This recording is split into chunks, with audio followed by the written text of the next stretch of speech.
You defeated some devious pirates and managed to acquire a pirate ship. You heard the little music and everything. But yes, now, so, and as of right now, you were all standing on the pirate ship and you haven't done anything to it, but the fighting has ended. It is still night, and you're standing on this new ship as your crew of the other ship, the Peaceful Intentions, begin celebrating amongst themselves that they stopped the advancing pirates with the help of their new musician allies. I say we take the new ship and name it the Cobbler Gobbler.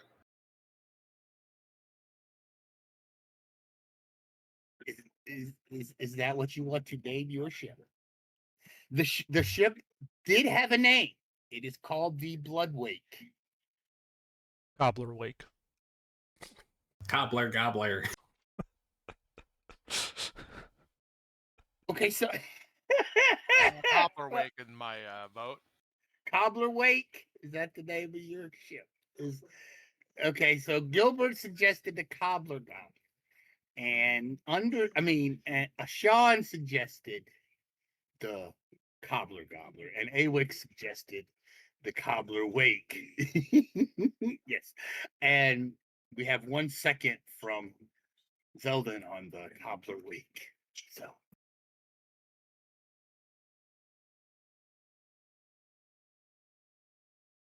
Anybody else have an opinion? anybody else have an opinion on it? Nindella? You want to weigh in on as the long name of the as long ship? as I get to cook, I don't care what its name is. You want to be the chef on this ship? Yeah, I'm gonna cook. Okay. All right, well then, get rid of this character.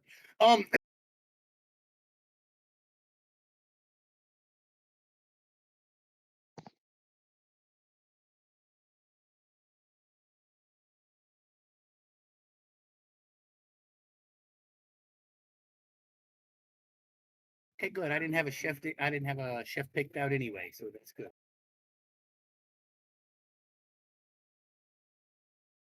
So is everybody in agreement that the name of the ship is the Cobbler Wake?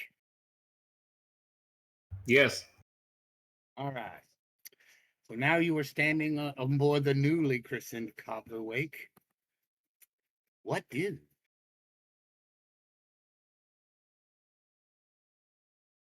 Oh, we still gotta deliver the package. Yes.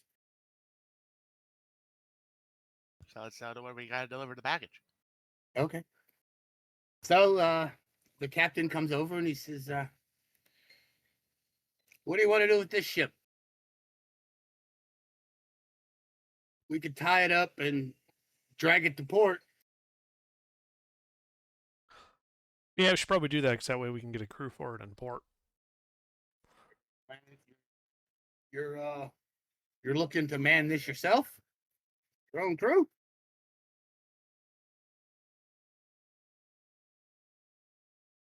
Well, yeah.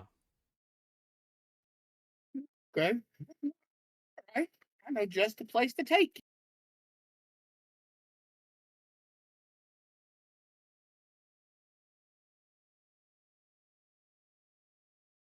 You know a port not far from here.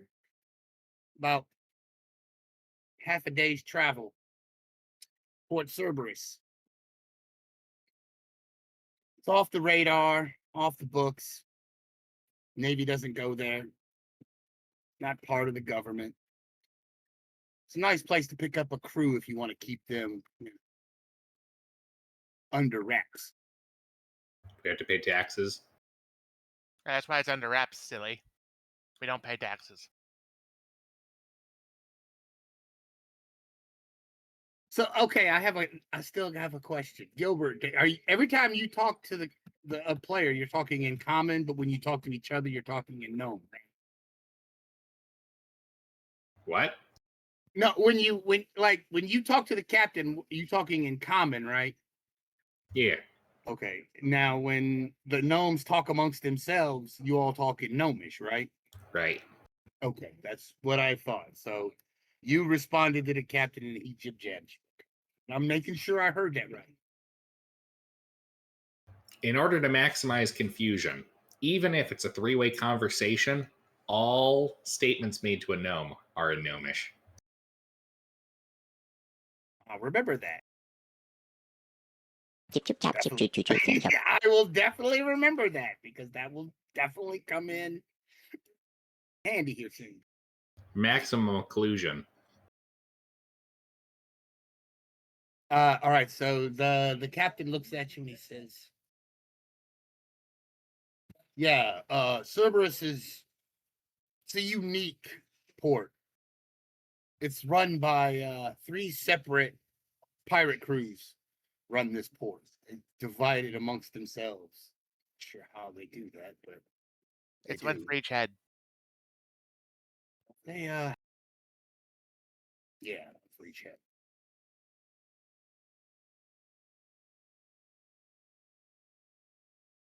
But but it is a half a day's travel. So if you cleaned up this ship yet, then you just want to lace it as is and have my men sweep the bodies and stuff off of it. Did we loot the bodies? We did not. Loot them first, then push them overboard, Cap. Yeah, you haven't looted anything on this ship. You just Wait, how close are we to port? Half a day, he said. have a day's travel. I say leave them on the ship where they fell. Then we roll into Aye. port and we hire the local, whatever the fuck they're called, to take the bodies off the ship. That way they know we mean business. We want to be like low down. And also, we still need to loot them anyway. Okay.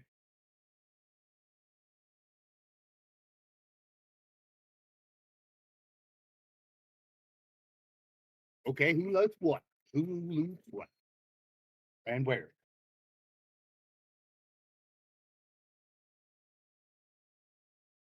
I do not I have don't better know. perception. Who has a better perception?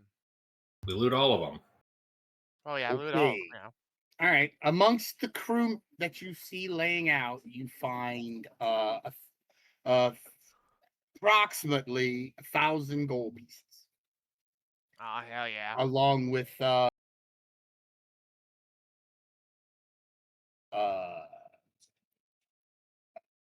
art objects, worth about some art, some pictures, some paintings and stuff worth about 250 gold pieces, and some cases of black powder and spellcasting agents worth about 500 in gold.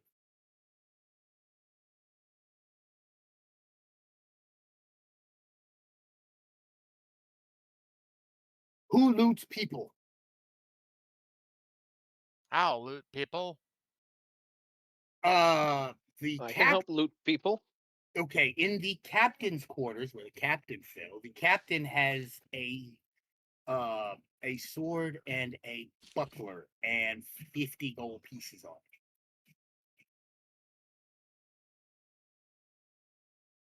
it. And in the corner,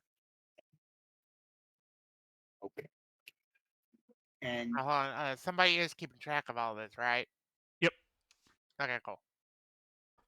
So you had 50 gold pieces and what else on them? a scimitar and a buckler.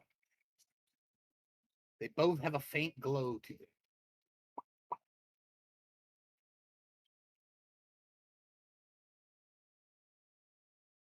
Okay. And in the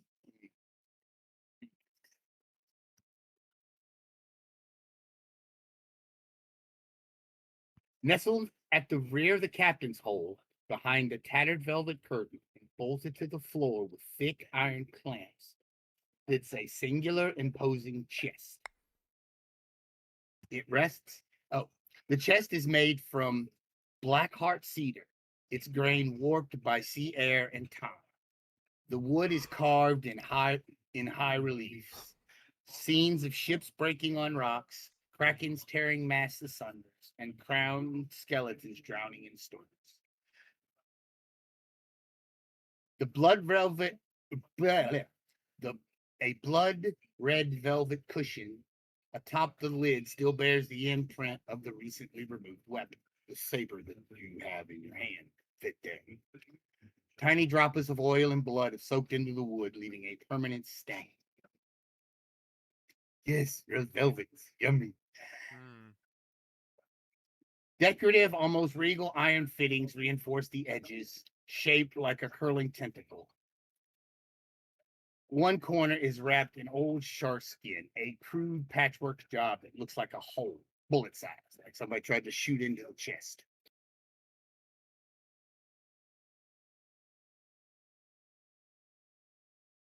A silver plaque is tarnished, but still legible. Is affixed to the lid that says, in common, says, "The sea gives freely, but it takes with interest. Captain Morn, Lord of the Blackwake, or the Bloodwake." Sorry.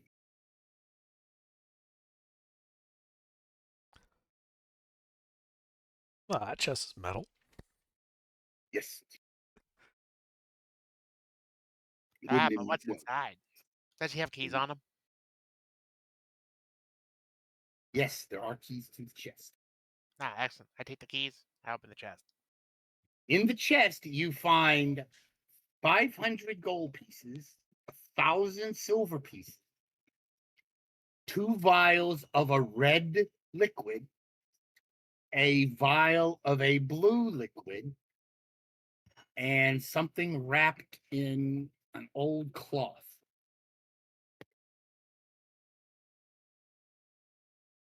Well, I don't know what the liquids are, but I'll open up the cloth and see what's inside. Inside the cloth is a weird looking idol made of coral. Um, it's worth roughly 50 gold. But on the paper is written Awix's name. Well, that's weird. Hey, Wix, check this out.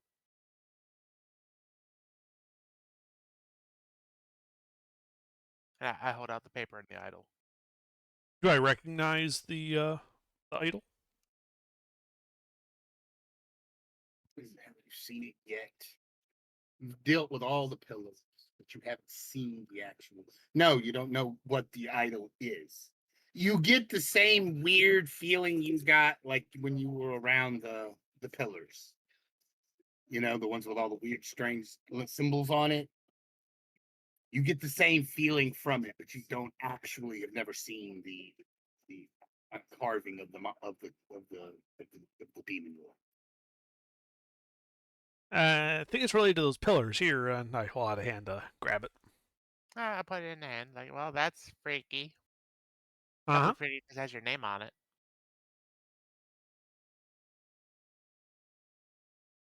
It was just looking at it, like, maybe they weren't pirates. Maybe they were just delivering this. Oh well. Well, we shot the messengers, so, well, tough luck for them. Yeah. Oh no, they definitely would have killed you. They were definitely not delivering anything. They were definitely going to kill you. Yes, but that's not part of the joke, so it's all right. I understand. All right, so as you come out, you've noticed that the captain has lashed your ship to his. He says, "All right, boys, we're setting off.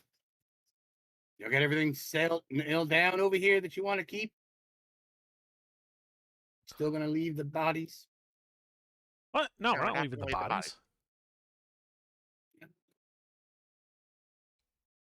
We're gonna stink the ship up. Yeah. You're never going to wash that off. Just That- push that- them overboard. We've looted them, right? So Yeah. And also, we'll scrub the deck while we sail so that it doesn't stink.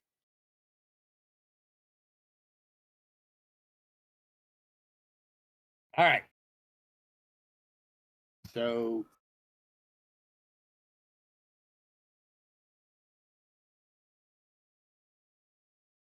all right.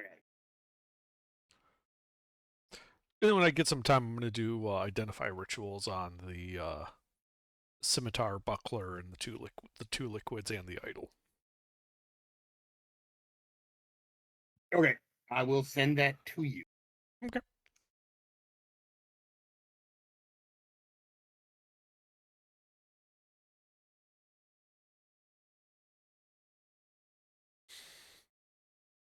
All right, so like I say, it's a half a day. Now the captain tells you now. You fellas, y'all need to keep an eye out at Cerberus.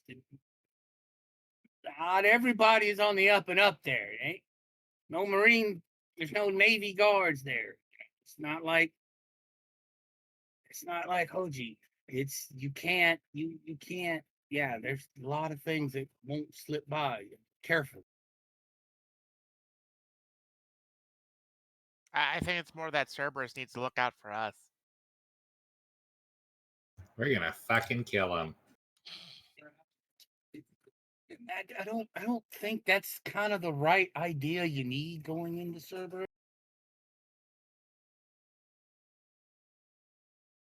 No, you do, because if you don't have that then splatter, again, they'll run right over but you. then again, you'll see when you get there. It's just words cannot describe what you're in store for.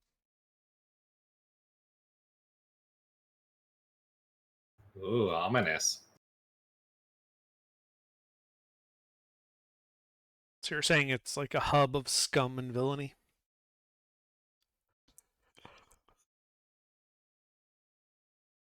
Never has there been a more noteworthy place of scum and villainy.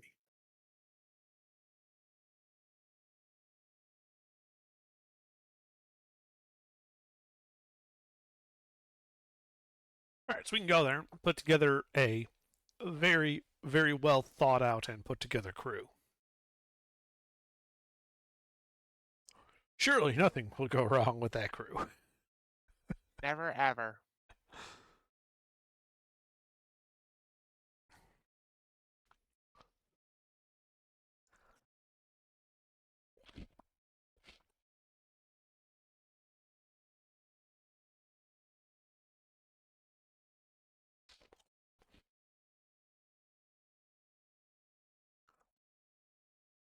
All right. He says, all right, well, let me give you what I know, what will help you. There are 3 captains that rule Cerberus. Captain Mira, O'Garrick, and the Widow. Now, Captain Mira, she's former Marine. Most of her people are former soldiers. Disciplined. They don't play games. They don't mess around. They are very professional. They have no problem exercising their authority. Garrick, his people are more rambunctious. They are the exact opposite of Mira's people. They will fight at the drop of a hat. They uncouth. They're just but they are nothing compared to the siren. No one's ever seen the Widow. They say she's half sea hag. Her people. They're dressed. They're weird. They're just weird. They sing to themselves. They most of them spend most of their time in the water between the ports. They're just a strange bunch. 2 cobblers, they have sex with fish people. 3 cobblers say they are fish people. I'm not as fond of cobblers as you. So, by the way, you're there is no cobbler shop there, I don't believe. That's why we brought extra. Ah, yes, good point. I mean, Truly a den of scum and villainy. I've always heard that they've tried to make franchises there, but no one's ever made a one there yet.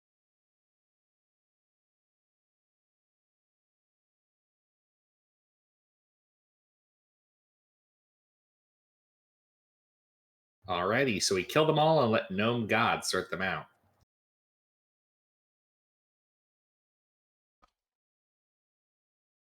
Wait. You and I both know that the gnome gods only sort things by cobbler or not cobbler.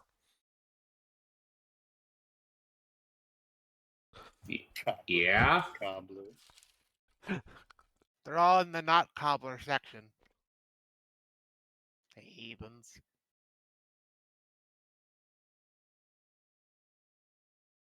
I mean, they know a little cobbler.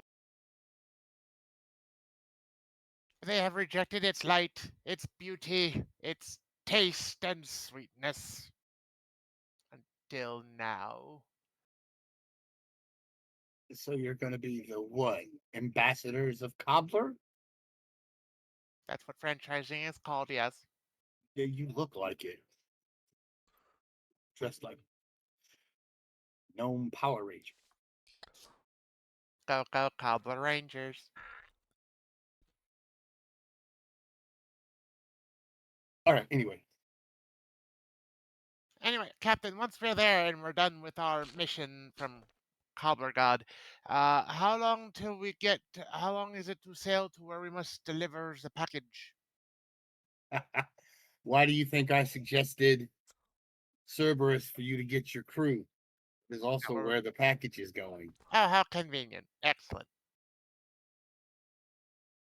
Well, We no will- time to waste. Yes. It'll be dropped off on a dock there, and Convenient. I like it.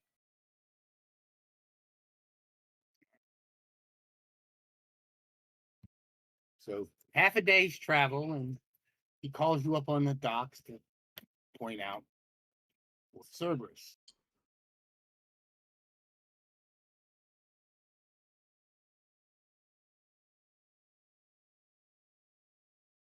Port Cerberus squats on the broken cliffs of the Sable Archipelago, a volcanic island chain perpetually shrouded in mist and scent of sulfur. The entire settlement looks half devoured by the rock, carved directly into the basalt cliffs, bridges and rope walks lining cavernous docks where weather-beaten caverns and carved stone dwell.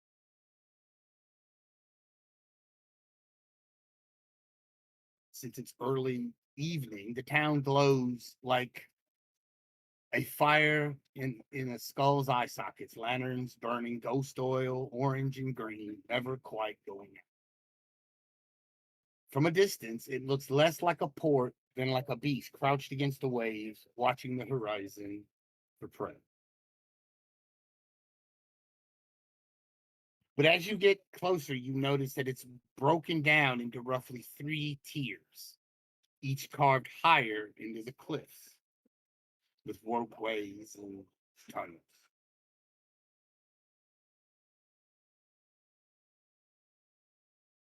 You're arriving at the lower docks. The air is thick with salt, tar, and oily stink of the harbor.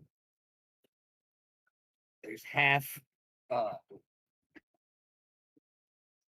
everything here feels alive. The water slapping against the pylons, the creak of the rope and wood, the murmured curses of dockhands unloading contraband by lantern light. It's a chaotic sprawl of gangway, rope bridges, and floating platforms. There is no order. Everything is chaos. Every pier has been built and rebuilt, broken and rebroken, and burned a dozen times over. Crates of rum and gunpowder sit besides shanty shacks built on pontoons. Rats scurry across the mooring ropes, and every shadow hides a sailor nursing a knife or a grudge. Hey, look, Sean. More rats. I know. I thought he'd get a kick because I added rats. Lanterns hang from iron hooks. Their flames tinted green from burning seaweed oil. The water below glows faintly with blue bioluminescent plankton. It's beautiful until you notice the shape of sharks beneath them. It's the beating, rotten heart of Port Cerberus, a place where deals whispered in alleyways, blades drawn over dock fees, and crews looking for work or trouble, often both.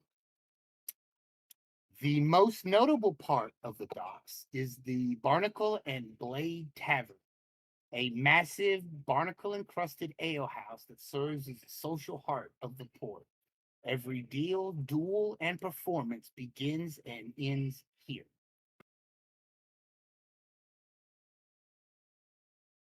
So you can see as you look, that was just the description.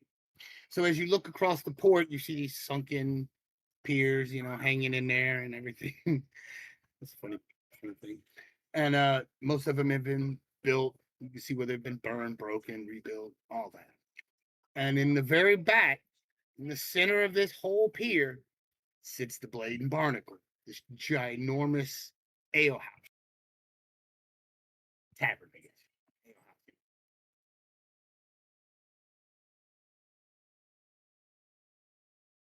The captain of Peaceful Intentions tells you that that would be the best place for you to get a crew.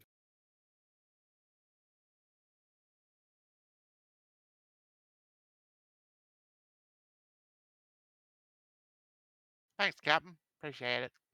So is there anything Okay, left to well- do with the crate? He tells you that his people will take care of that crate. Cool. All y'all's mission was to get it to the ship and on board. So, Right. which you have done. Yes. What did Identify give me anything on the two liquids or the idol? Oh shit, the liquids. The idol does not have any magic property. Ah, okay. So that's just sitting in my pocket then.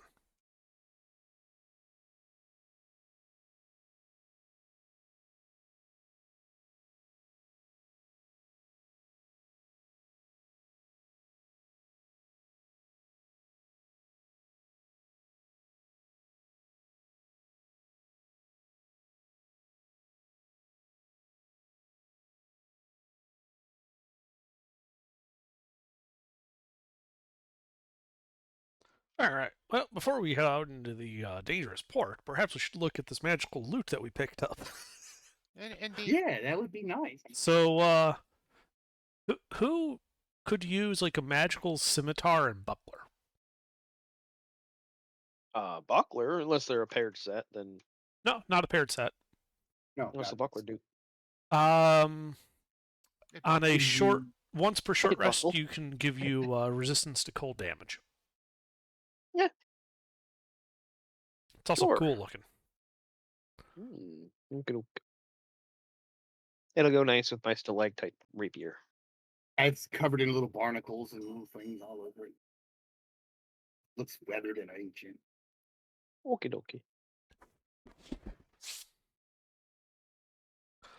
The scimitar, besides being a scimitar +1, lets you cast Create or Destroy Water once per long rest. And it looks really cool because when you draw it, it drips water from the tip of it. Yeah, as it you're leaks. holding it. It leaks. It's really cool. So how But does that compare? it's a +1 scimitar. How does it compare to this, in your opinion?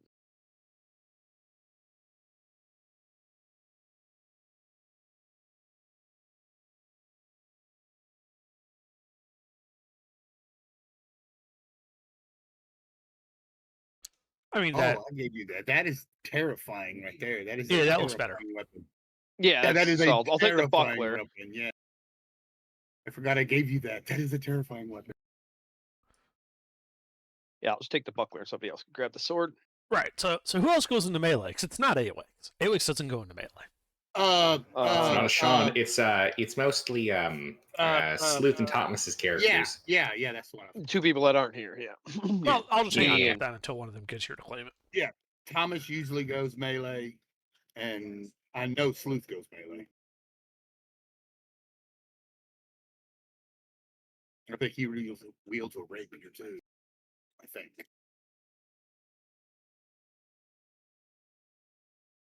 But don't you wield a rapier, Zelthan?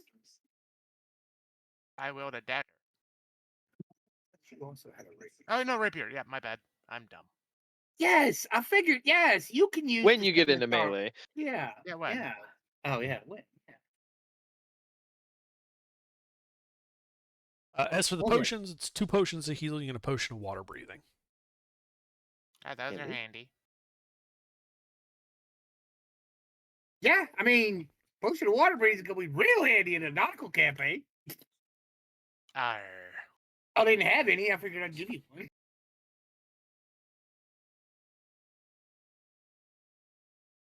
But anywho,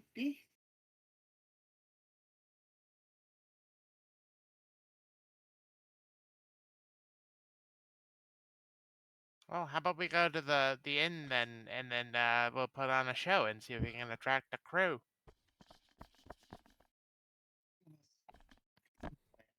Sounds good to me. Let's go. all right. As you approach, I have some stuff I want to read about that. Okie dokie. Read on, Chief.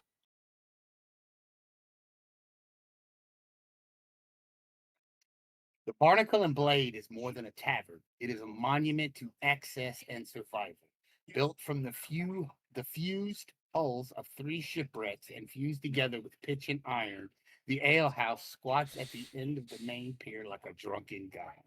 Every inch of its surface, beams, pillars, and even the bar is crusted with barnacles, seashells, and bits of shipwreck brass polished by years of hands and salt air.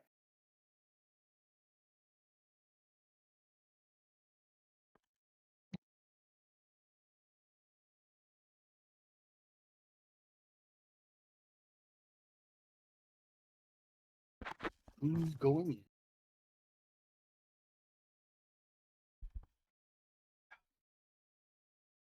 All right, let's As go. you, Yeah, we're Okay. going.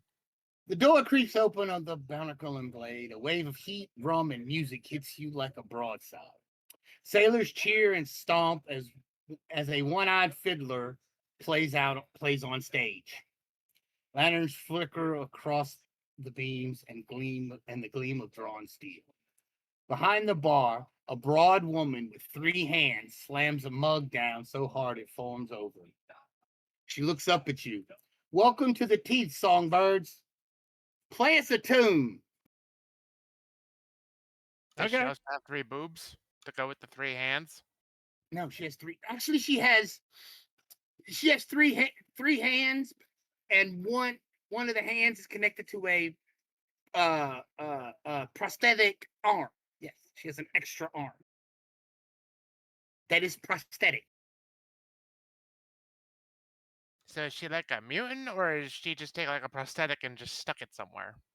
Ask her. I don't know. You have to ask her. I don't want to don't ask know. her. She's weird. I'm just gonna play. Okay. I just didn't know if And- if I could tell from like just looking. It is it looks a mix of wood and metal, and it looks like it's beneath her left arm. Her left arm still works, but then beneath it is this third one.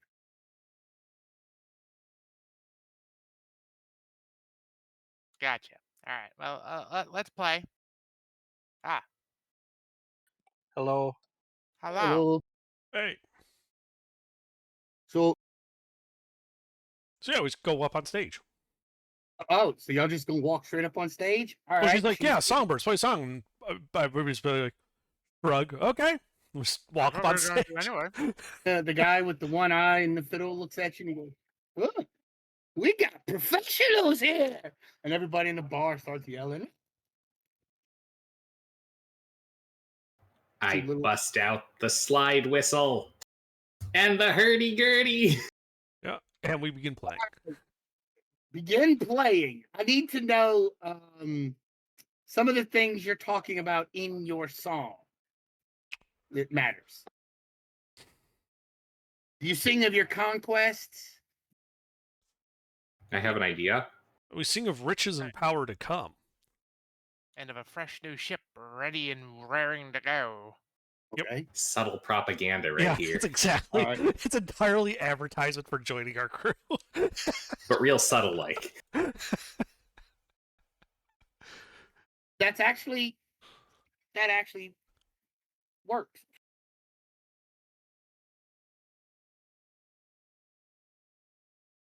Do you do any kind of light show or anything else with it, or you just Oh play? yeah.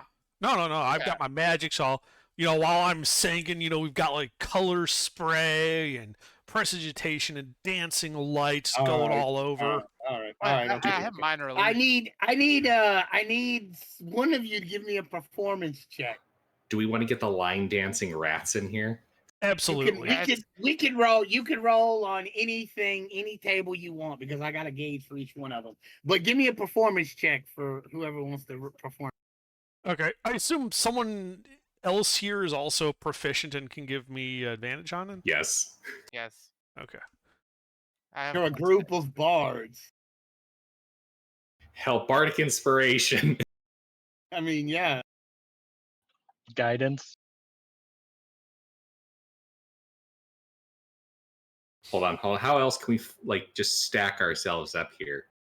That's about it. That's really all we got. So we can help, stack bardic ourselves inspiration, literally. and Bardic guidance. advantage and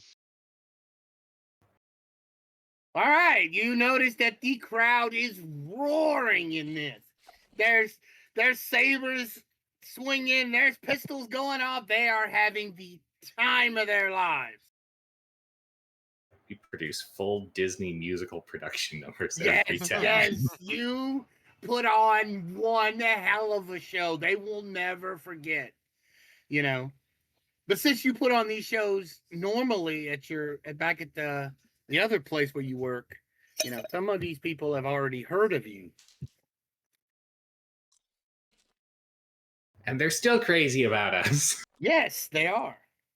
our word spreads, soon our power will too. And then the cobbler. And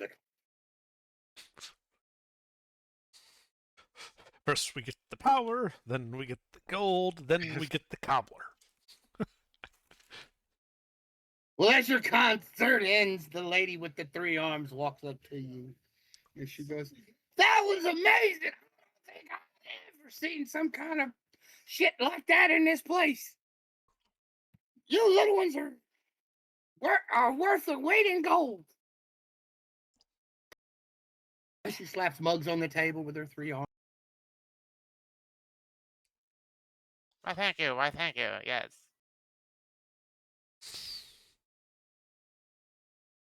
So what? So, gents, I was teasing when I told you to play, but apparently, you really can do it. So what brings you to the Barnacle? Oh, we're a traveling band, and we're looking to hire some hands for our ship. Ah, so you sung about. So are you the ones that took down the Bloodwake? Travels fast. Yeah, there's some people looking to meet you. I'll set y'all up in the back corner over there. She points to a corner in the back. It's a booth like. You can meet them all when I send them to you. Sounds good.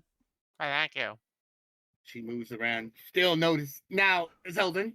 She notices that you keep looking at her 3rd arm because you've been talking about it. And she says, Only a little bit. "Curious?" She flexes it a little bit. A little. Some of your kind actually made it for me. Tanker gnomes to the north. Ah, excellent. Quality work. Strange thing though. Had to pay him in cobbler. Not strange at all. We work on cobbler and gold. Same thing your captain said. You'll meet him.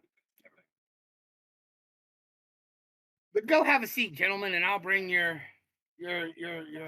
people that want to audition to be your crew to you. Indeed. Thank you. Thank you. So I'll scoot over to sit in the corner. Yep, we just go and set ourselves up in the corner.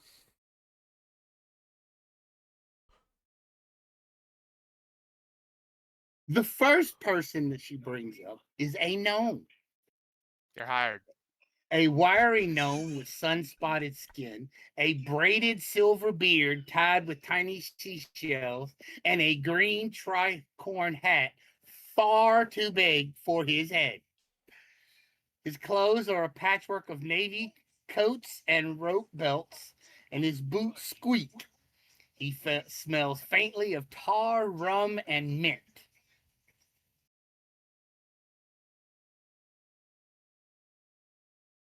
He looks at you, and in Gnomish, he says, Bramble Tide Whistle, Captain. Awix, owner. Zildin, second mate. Will there be Perfect. cobbler? Oh, yes. He takes his hat off and does this really exorbitant bow. Then my services are yours. Welcome You're hired. aboard.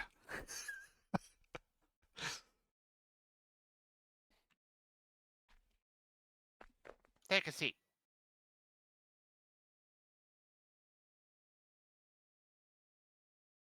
All right. The next person they bring up. The next person is a half elf.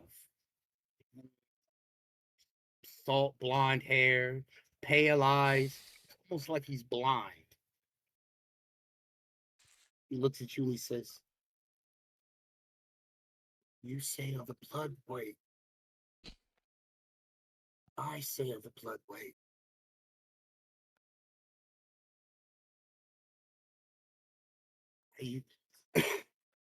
I used to sail the ship. They left me for dead. Told me my visions cursed them. What kind of visions? I kept telling the captain where to find treasure. He wouldn't listen.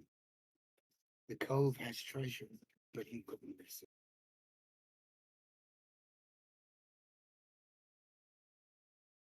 Why didn't he goes, listen? Was he just an "Eh." idiot?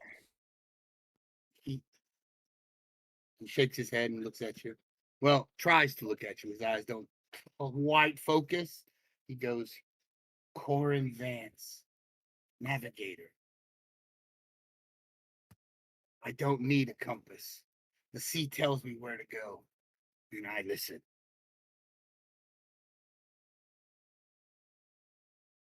All right. I mean, I'm sold. He knows where treasure is. We need treasure for Cobbler. Exactly. No, it's all.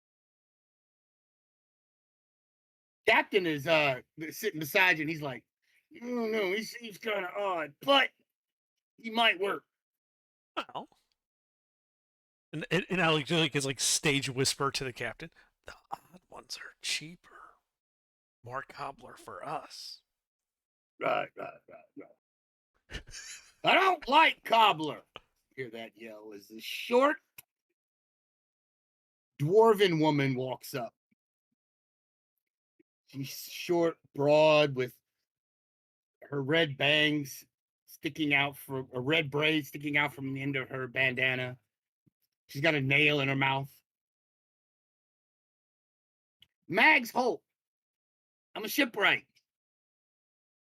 I need to get out of port. I need to get out of Cerberus. Well, we just have need non-cobbler treasure. rations. I suppose you could eat. Yeah, I can deal with that. But I As long as you don't mind me testing a few things. On the ship or on the crew? On the ship. I'm a Free shipwright. upgrades? Yes, that's what she does. Yes. Well, She goes, well, I got in trouble. The reason I got to go is because I got in trouble for testing an experimental cannon on a Navy ship, and it blew up the Navy ship. But I told him it was a test run. I mean, sounds like it worked. You shot at the Navy ship and it blew up. That sounds like a good gun. No, I think Hey. she meant that the ship that it was on blew up. Oh.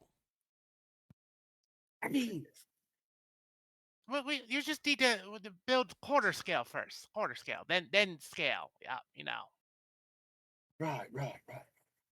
Also, if it's risk blowing up the ship, we could always like stop at like some like abandoned rock somewhere and test it there so that we don't sink. Right. You the boss. But other than that, I mean, sounds good to me. Welcome aboard. All right. Yes.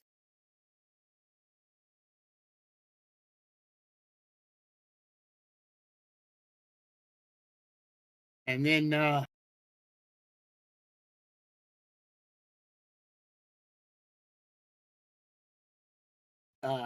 y'all are sitting there and the captain's like, well, I like some of this crew you've picked out. You know, they're all pretty good. Hey, you need a good eccentric crew for a good hardy ship.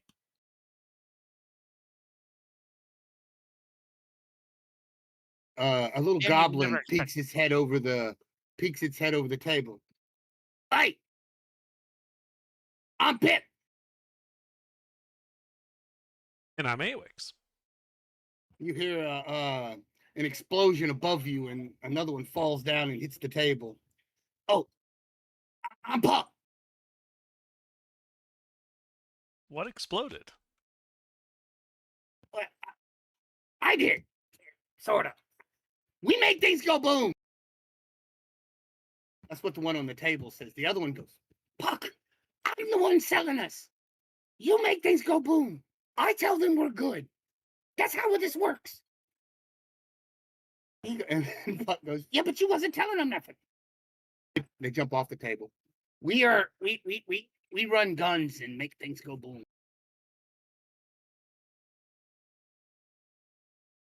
Yes. Oh, That the is shipwright's them. gonna love these two. We need to hire them. Yes, they're Pip and Puck, the Goblin Powder Twins. That's what they're called. So you know how to make like gunpowder and stuff? Yes, Sold. what they do. They make gunpowder,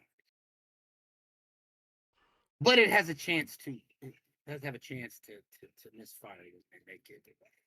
But you know, Well, it's okay. We're shooting out of experimental cannonry anyway. I mean, yeah. It goes together like peanut butter and cobbler.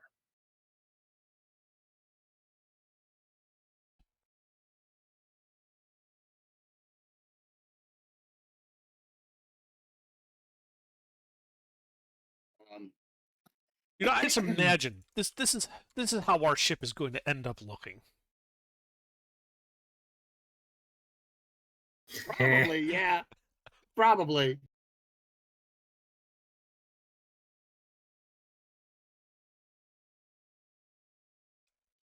Maybe slightly more on fire. There's a puff of smoke, and there's a slate blue tiefling with black horns wearing a bloodstained apron. Her eyes glint like mercury. Vanessa Haro, ship's doctor. Oh, you always need a doctor. Mm-hmm.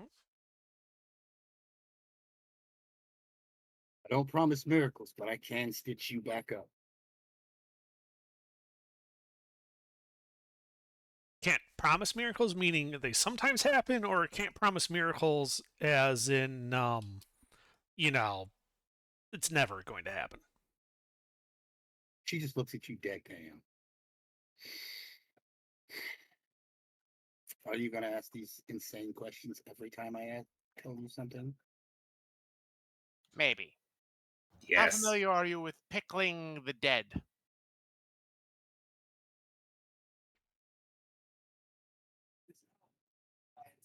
Pickling the dead.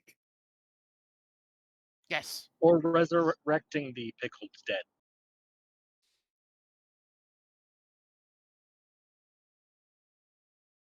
She looks at you. She's really doesn't know how to respond to somebody asking her how do you deal with the pickled dead. She's never dealt with pickled dead before. Well, you're gonna learn with us. Welcome aboard. All right then.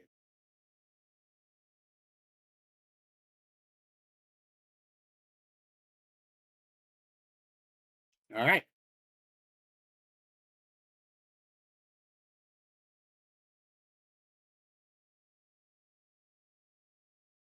Had to get rid of the cook because yeah. Okay, I still got it.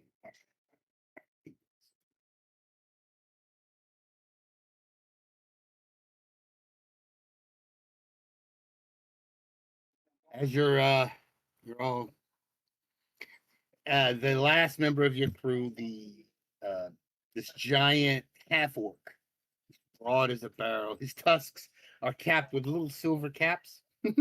He's got a whip on his side, but beside the whip, he has a lute.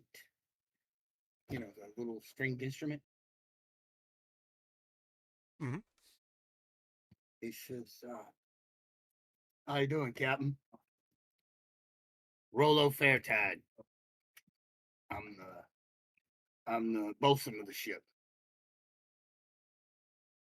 I handle crew morale, discipline."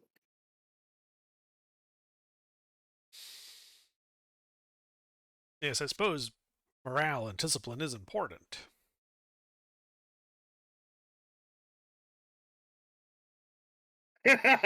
Roll Tide. That is his new name, Roll Tide. So, but anyway, no one asks about the loot on his side. Well, I mean, I do. I would point out and be like, so, do you play? I used to be a bard. Got in a bar fight, but he punched me in the throat. Can't sing anymore. Ruined my voice. I used to have I a was a bard voice like like you an until I took- angel. I used to have a voice like an angel. Now I sound like a deep voiced angel. I can't sing no more. So No, you can still sing. We just need to find a new spot for you. We'll get you covered. he looks at you. He's like, "You shouldn't play with a man's emotions." I don't play with the man's emotions or cobbler. We'll figure it out. Never had cobbler before. We can fix that too. You never had cobbler before? God, that's depressing. You see the captain beside you just gasp, visibly shaken. Someone insulted him. He just cannot understand it. What? The gnome captain that we hired. A known captain that you hired is sitting at the table with you. You should go over the rest of the crew. He is as a guest as we are. Yes.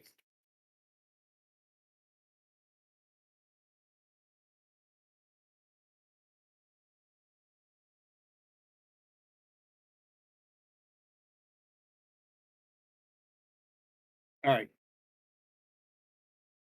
You have met your main, that is the main, your bridge crew, basically. You have like 30 other goons, but they're mixed amongst the, oh, yeah, got that part.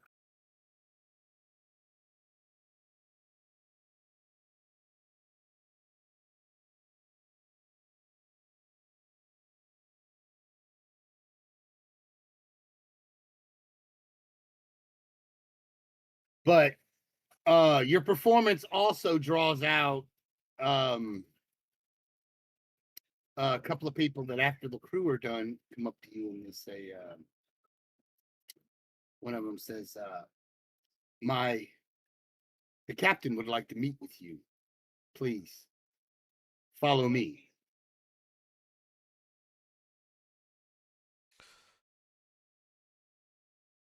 He leaves, he gets Wait, up, he Cap. just walks away. He just he just turned. I mean, he's you notice that he's dressed very proper, very crisp. He walks right up to you and he goes, the captain wants to see you. And then he turns, he about faces, and marches off. Right. So I turned to the gnomish captain that we hired, and I just tell him, all right, well, why don't you get the officers and the rest of the crew situated on the cobbler wake. And make sure everything's on the up and up with it.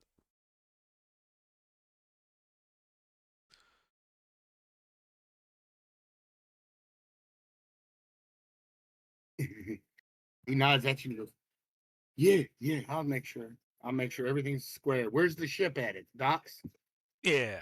And I tell him like which dock and stuff it's at. Can't miss it. Got it. I'll have the crew prepared. Excellent. And then I, with the party, start following the spick and span guy. He leads you out and over to a I'll be right back. rope elevator. A rope elevator that takes you up. And he stands in there and waits till y'all get on. And then he takes you up. Y'all go all the way to the top. And there, what looks like the highest room has a large, it's built into the side of the canyon, the cliff, right? Into the cliff face. It's just built right in. And the front of it, you can see, has a glass opening that faces out over the entire harbor. Neat. You're let in, and inside is an office, and sitting at it's a nice office too. It's 20 by 20. It's got plants in each corner, a large 5-foot desk. Behind the desk sits a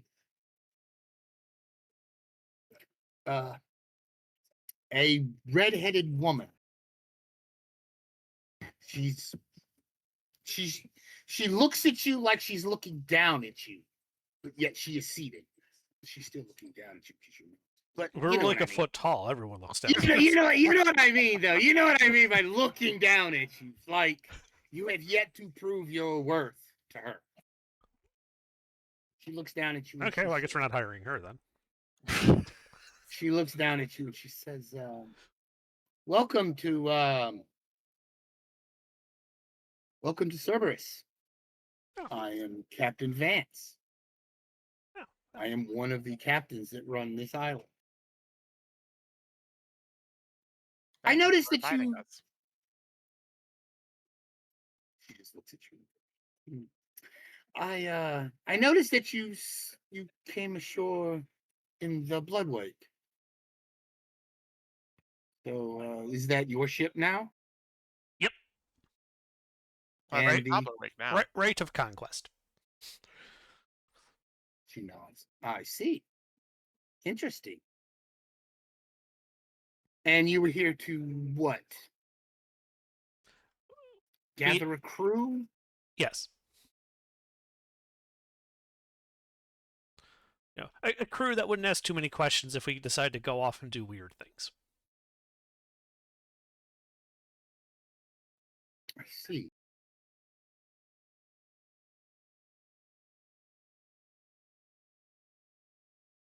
I'll offer you 10 of my best hands, trained gunners, for 10% of your take.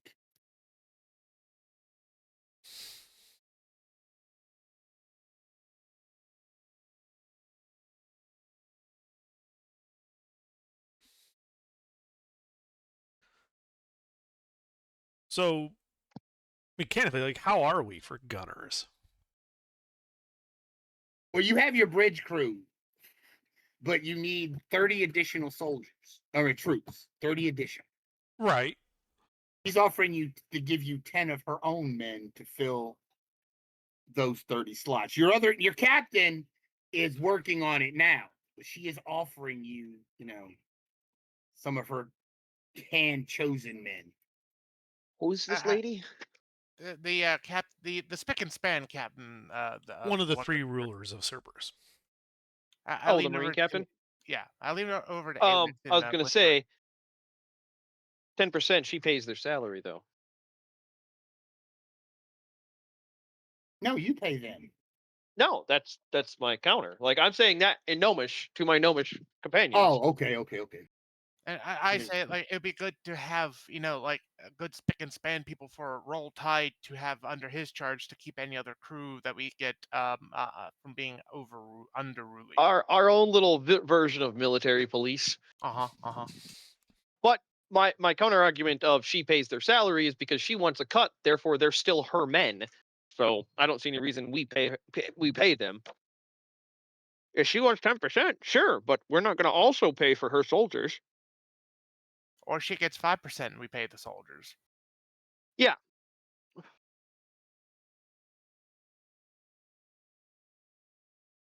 Right. So after our little discussion in Gnomish. Yeah, exactly. Yeah, I know. I'm just Hey, nobody addressed me yet, so y'all are all still talking in Gnomish. And then I turn to Captain what's her face, and say, "Boy, 10% take, and we get some of your men. Who's paying for the men though? Their Why, you salaries. would, of course. But if we're paying Why- for the men, why should we pay you? Because my men are worth. One of my men is worth 10 others. You will not find better trained, better equipped soldiers anywhere in the Four Blues. Right, but men. if we're renting them from you, because that's what this really is sounding like, correct? They're not exactly going to become our men. They would still have liege to you. Right. No. You're seconding them. No, to they us. become your men. Well, then why do you But get I'm 10%? For use of the port. See, now that's the other part of the negotiation you didn't mention. She's giving you 10 men in use of the port. You give her 10% of your take. Jib. Yeah, Okay, so yeah, but no, that's, no, switching back to party chat. That's why I said that. So she's not just offering us men; she's offering us basically unrestricted access to the port, which is, in my opinion, worth 10% alone. The men are basically free, even if we have to pay them. Does that make sense? I understand what you're saying, and I would turn and be like, "Boy, that's fair." But there is the other 2 captains here, Captain Eric and the widow. Yeah. Am I going to have pay 10% to each of them to get access to Cerberus? I know not what they do. Well, what I'm saying is 10% for access to Cerberus seems fair. But on your side of things, we also need your assurances that the other 2 captains will be kept off our back as well. I can make no such assurances because 10% is just what I require to use my port. They may require you to pay to use their port as well.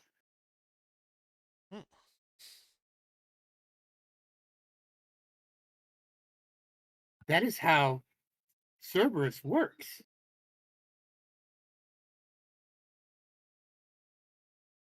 Jib jib jab. So it just sounds like like each captain has their own hunk of the port. So as long as we use her part of the port, we're fine. Oh, okay. No, no, basically- no. Though they all share the port. They're But all going to Herman claim won't. sovereignty over the port and Yes, demand yes, their own yes, cuts. Okay. Yes, her men for her 10%. Her men won't accost you. They are still pirates. This port sucks. I told you this was a sort of scum and villainy. Yes.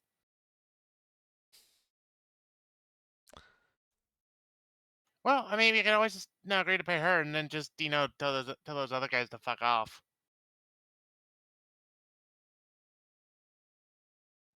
Yeah, I mean, that's the way to go.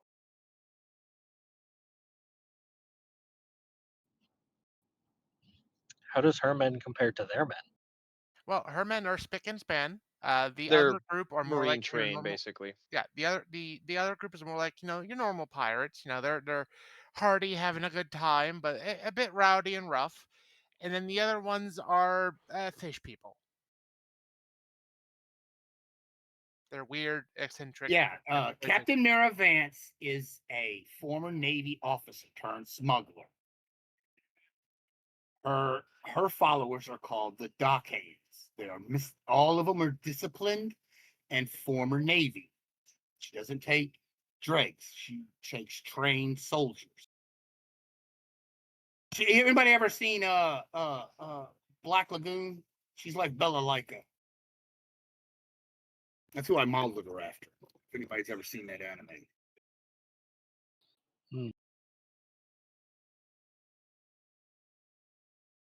The former Russian special ops commander. That's what Mira is.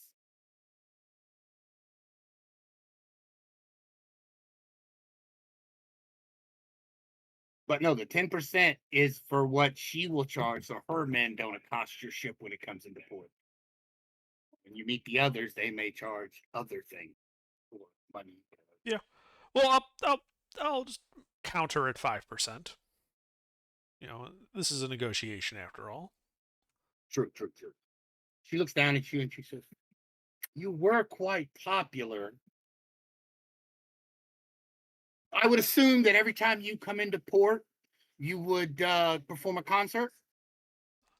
We can do that. Because that would double the profits coming in. 5% is doable if I have your guarantee that every time you're in port you will perform a concert like you did tonight. I can guarantee that we'll perform a concert while we're here. Can't guarantee it'll be like right as soon as we come off the boat because we may need to like recover from something. So it may take us a day or two to get to it, but it will happen before we leave next.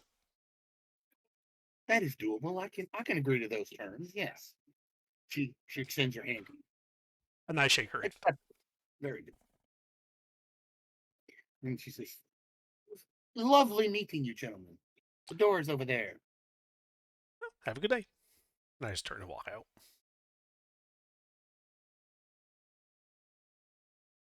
All right. You have appeased Captain Mira.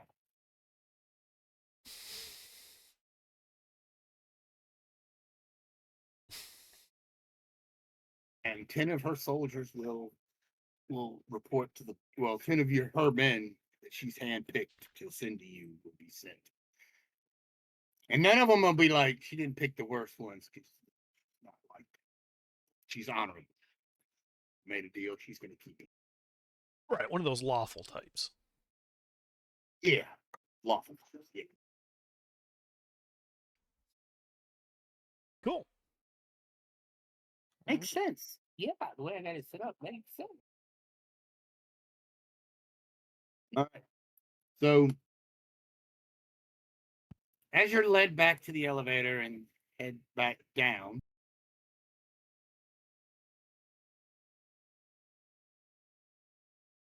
you are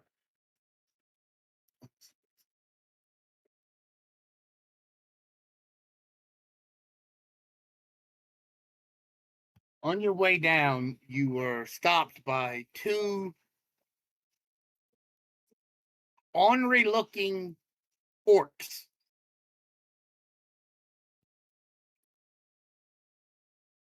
You, the singers. Yes. Would you like an Okay. autograph? No. Follow me. They both turn and lumber away.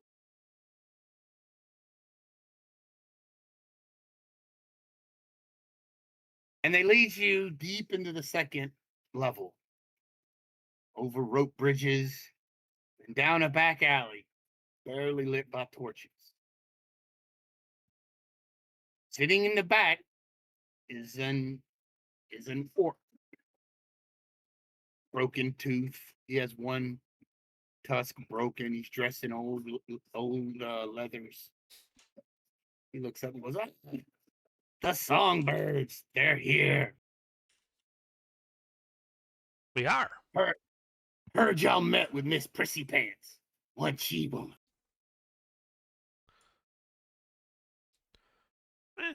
A trade. Some men for percent of the take. Always like that broad. She knows how to roll. So, speaking of that,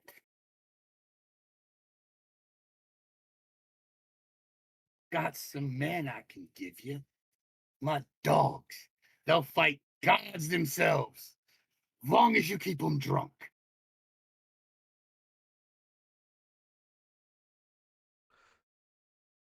Well, alcohol-fueled attack team does seem, pretty useful.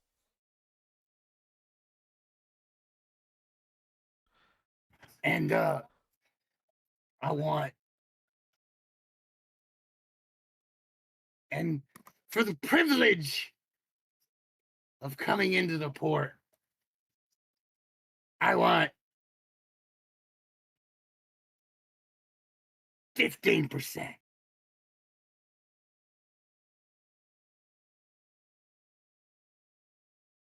And we want another one with a path. We want an element. See, you done got me all up in my head now with that shit.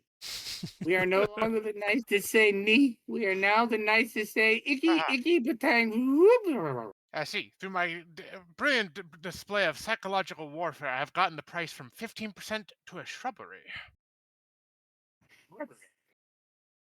But he says 15%. Looks at you.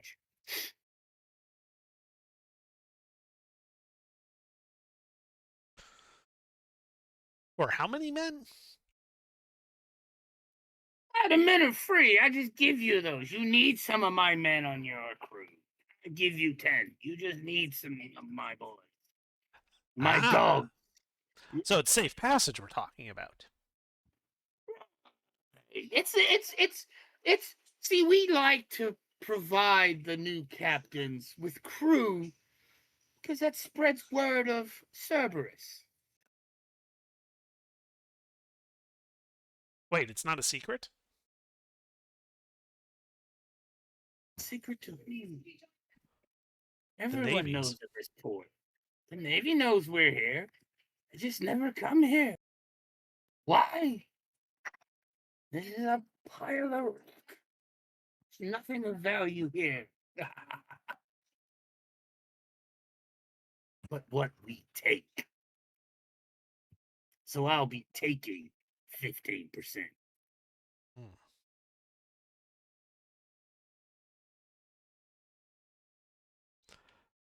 How about 5%? 5%? You got some stones, little man. I also have No, copper. I think he means 5% to 15%.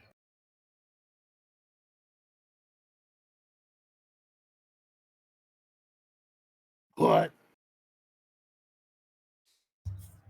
Fractions of a percentage. What are you talking about?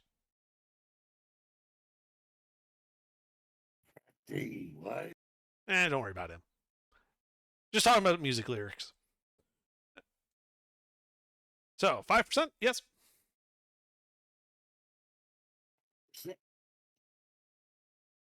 You little things are clever. Which means that we'll be bringing lots of loot in. Yeah. So 5% would be a lot. For your cleverness, I'll take 10.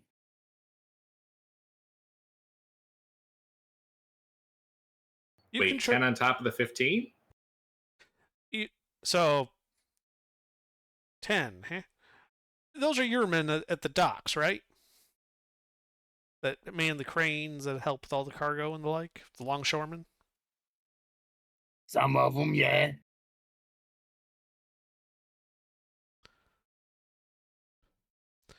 See, that's how this thing works. None of our people have to stay equally amongst the docks.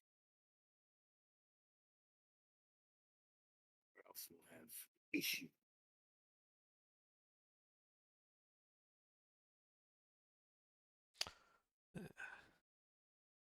Well, how about this?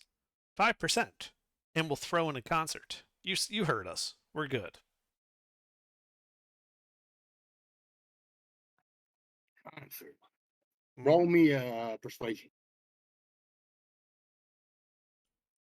Big music fan.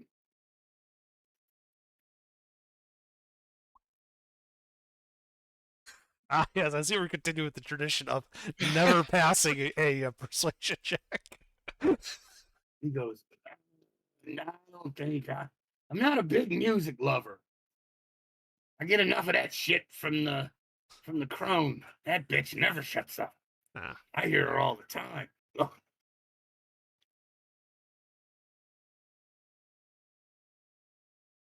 Well, then I suppose 10% it is.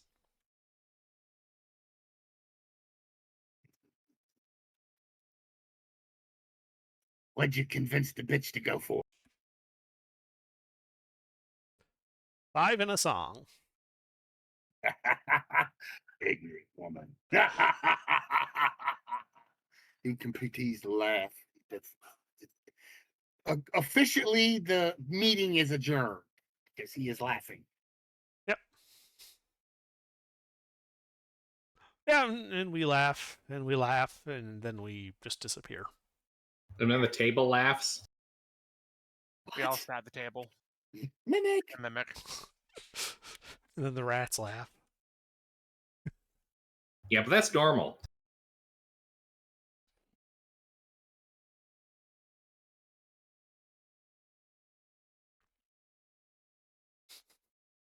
All right. All right. So where are y'all heading? Back to the tavern? No, Brand, our ship. Oh, okay. God, we've got like a gang of Muppets. This is great.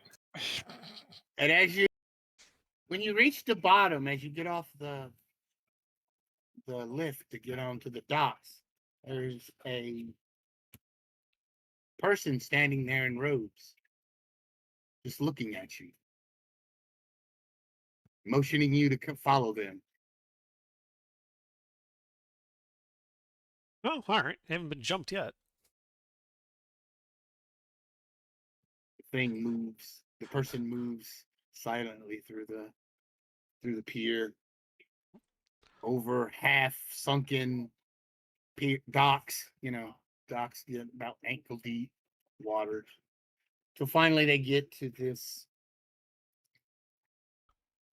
briny covered pier that's half submerged, and sitting on a dais is this woman, this old woman. Looks human, but ancient.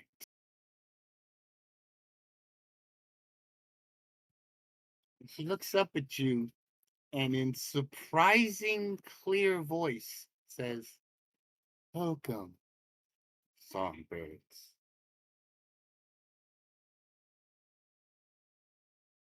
Hello.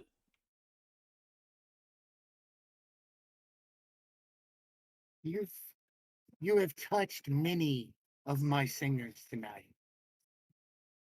Your concert. Oh, it was glorious.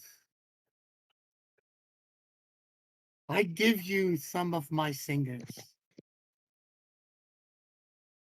Let the sea be your chorus.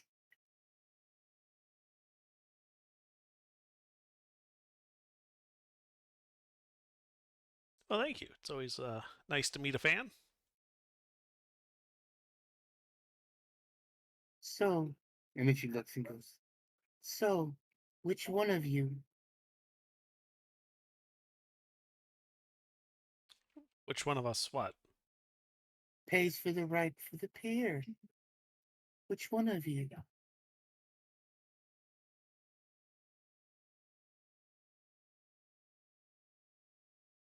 Pay what?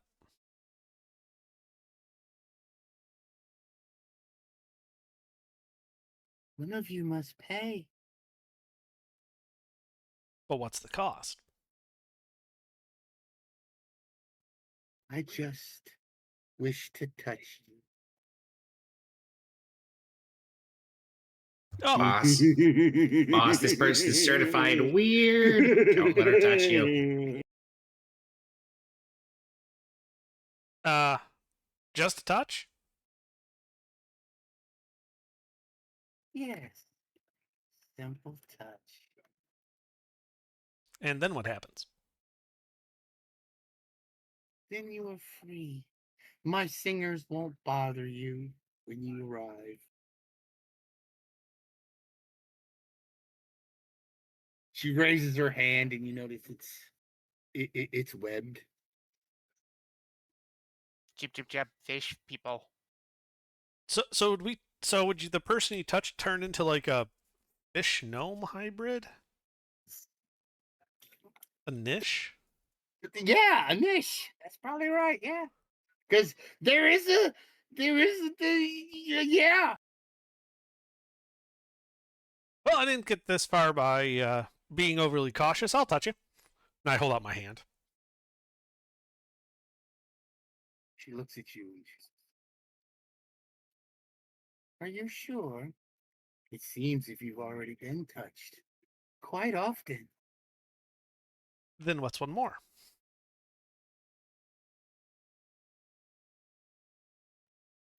Certified wackadoo.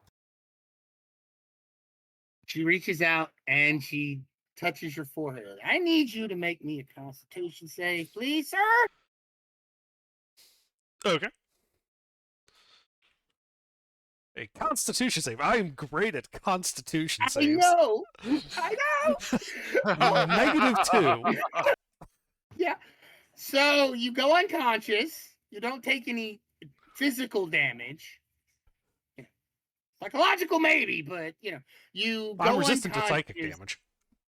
but it's not okay. You're listed to psychic damage, not psychological trauma.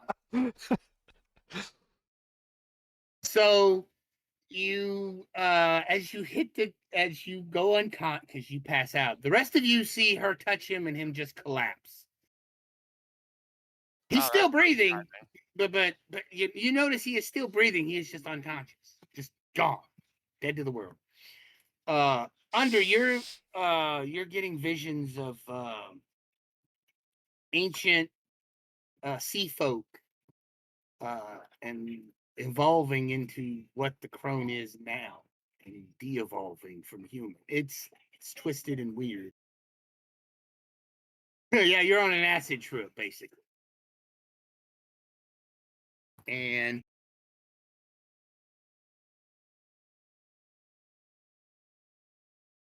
you are unconscious for 2 hours. What do the rest of you do? You see a Willix crumple. And the lady pulls her hand back and she looks at the rest of you and she goes, well, that wasn't that difficult. So does that cover everything then? Yes. My Cool. people will let you have free reign of my harbor.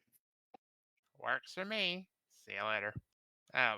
go grab Awix and drag him back to the ship. When we're at a site, I'll just attempt to cure wounds. I know it probably won't work, but it's something like I mean, you heal him for hit Right. points, but he's unconscious. yeah. Mine went no.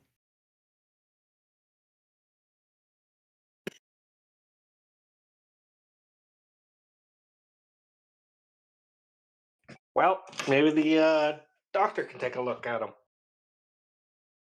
Yeah, maybe he just needs to sleep it off. Either way, we'll get him to the ship and everything will be fine. So you gather him up, and as you get back to the ship, you know there's quite a motley set of people on your ship now, because all three of the captains sent their people as promised. So there are three different groups of crew that all swore loyalty to you. Cool. The captain is there as you get back, and he sees a Willix. You saw the widow, didn't you?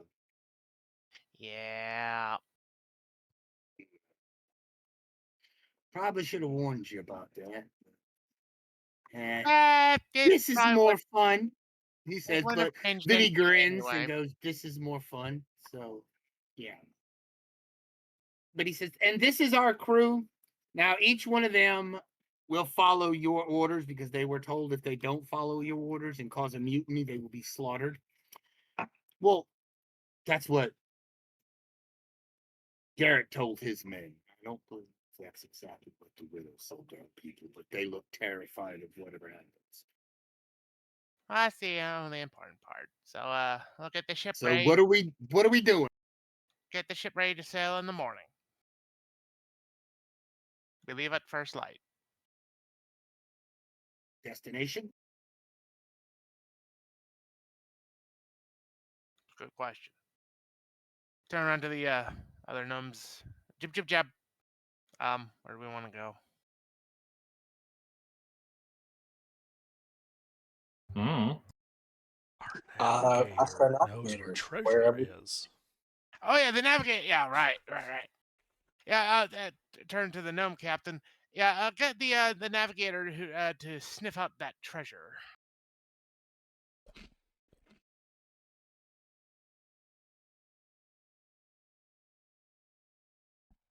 He nods. Oh, you mean Corin. Yes. He is a strange one. Never liked those knife ears, but him, I mean, have you seen the rest of the crew? He'll fit right in. well, yeah, I guess so. I like the dwarf though. She's interesting. Just make sure she doesn't build anything too big. It might explode and take us with it. She's already started remodeling the cannons. That's fine. Those won't explode, probably.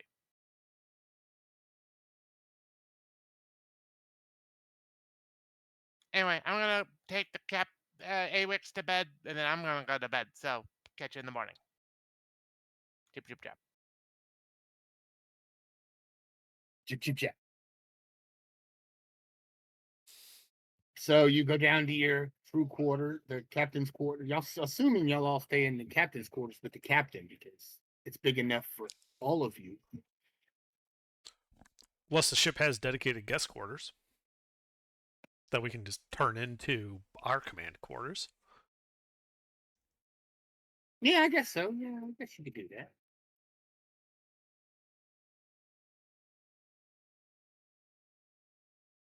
Right? Because it's like the Okay. captain is the captain of the ship. Yeah. And then, we're closer in terms of how we function more to like the admiralty. We tell him where to go, but he's the one who figures out how to do it, and so he's kind of the most important person on the ship at sea. Right.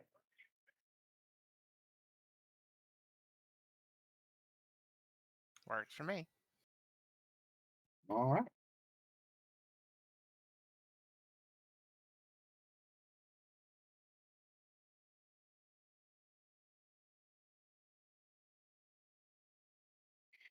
All right, you all head to bed.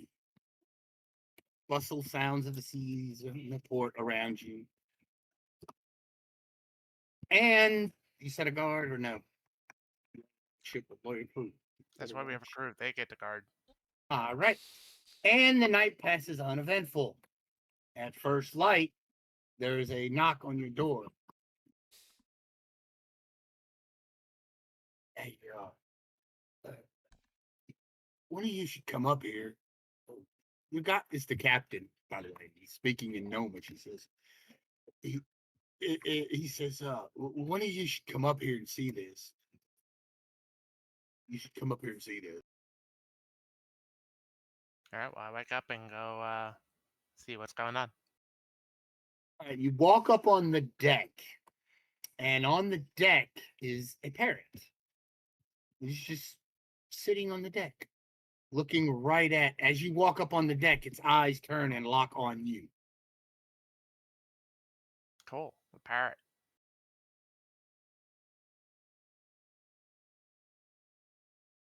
Is that it? Yeah, the parrot. The parrot is. Its feathers shimmer like oil on water, and its eyes follow you. They look almost human.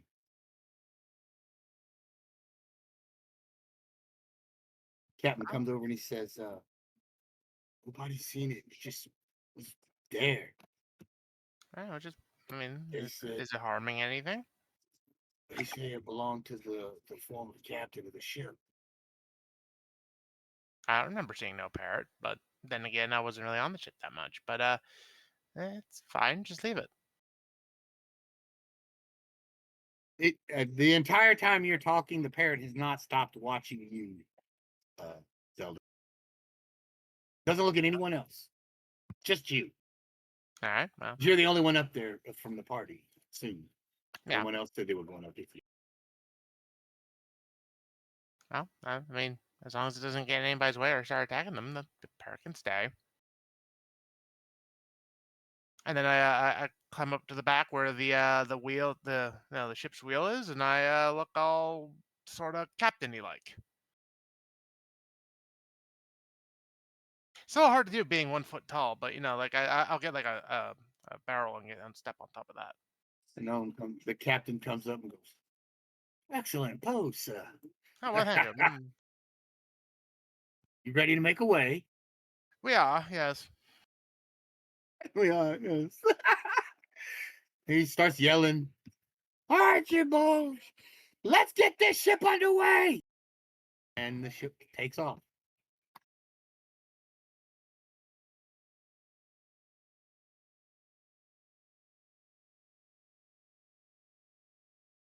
As the ship leaves out, he looks over at you. So, you decided where we're going, or we're just sailing first star to the left and straight on to morning? Where are we going? No. Like I said, like I said last night, the navigator direct us to the treasure. We need more treasure from more cobbler. More cobbler, more power.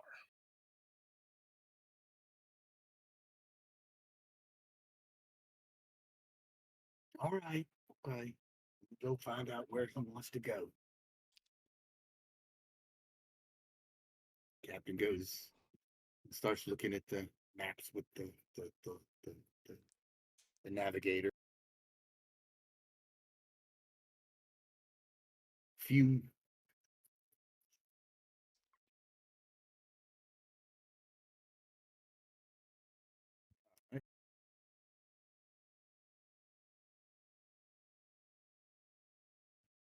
Captain comes back. He says, "All right, I know where we're going. Don't like it, but I know where we're going." Excellent. Then set the course and make sail.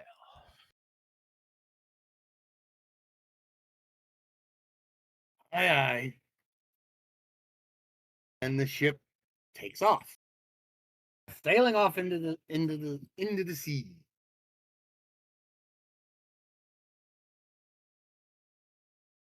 After like 2 days of sailing, storm comes up. Do I wake up at all and stuff? Do what? Do I end up waking up from Oh the yes, thing? yes. Oh, I'm sorry. Yes. Under. Uh-huh. When you wake up, you're fine. The 2 hours later, you're fine. You go to bed for your long rest. Now, when you wake up from your long rest, Uh-huh. you have webbed hands and feet. You now have a swim speed equal to your walking speed. Cool. See, touching random magic shit pays off. There's never any downside. Never ever. Nope. Not as my 6 maximum hit points can attest to.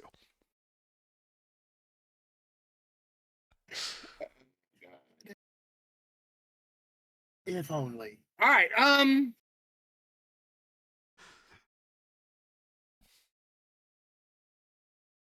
So after did we decide what the name of the ship was? You told me it was the Cobbler. Cobblerwake. Cobblerwake. That's it. Yeah.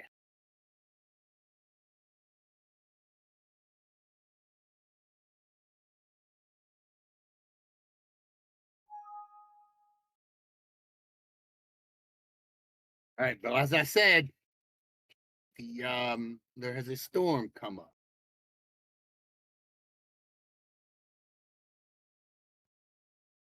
Sheets of rain hammer the deck of the ship, turning every plank slick beneath your boots. The sea churns violently, dark green waves heaving like the back of some vast unseen creature. Each each cret. No, that's not on that yet. Lightning flashes, and for a heartbeat, you see them, jagged reefs, jutting from the waves like teeth of a beast. Their surface glisten with barnacles and shattered ribs of old shipwreck. Masts protrude from the surf like drowned fingers reaching towards a storm. The ship lurches to one side, the rudder straining against the pull of the current. Somewhere beneath the roar of the thunder, you swear you hear something else. A rhythm, soft but steady. Thum, thum, like a heartbeat beneath the sea. We found Jumanji, guys. You stop. Ahead, the fog thickens like into a wall of gray. Shapes drift within it, faint spectral lights that sway and shimmer across the surface of the water. They move in clusters like lanterns carried by unseen hands. This storm isn't natural. You can feel it. The wind doesn't shift, it circles. The waves don't roll, they pulse. Every few seconds, the sea seems to exhale, then surge inward again, pulling you toward the mist-wrapped heart of the cove. The air grows heavy with salt and ozone, the smell sharp enough to sting your nose.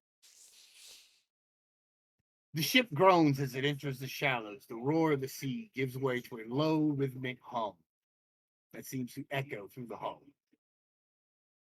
Even the rain begins to fall slower, heavier, as though the world itself is holding its breath.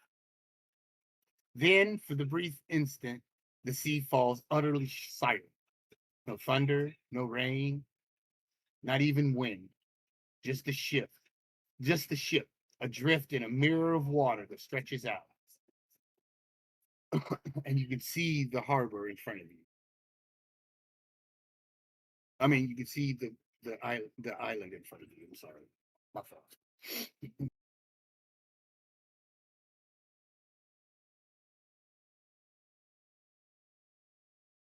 Basically, you came through a storm and then passed through it at the island. So the storm surrounds the whole island. Y'all didn't catch that. Oh, it's a good thing I don't get God. seasick. Yeah, I know.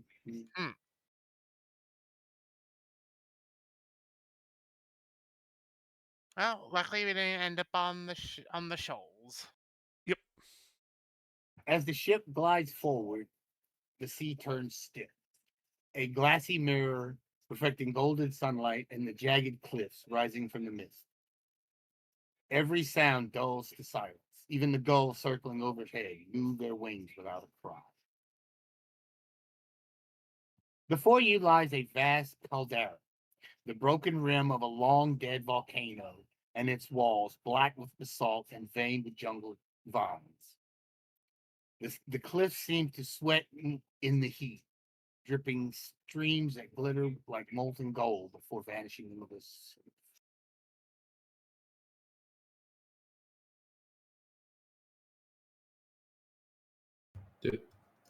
Sorry, what are we looking at? You're looking at a cove that's off an island. Okay. I'm sorry. Did that? I'm sorry. No, you're all good. I just had to clarify what we were looking at. Okay. Yeah, like an impact caldera, but a Yes. volcano. Right. That's Okay. Yes. Thank you, Under.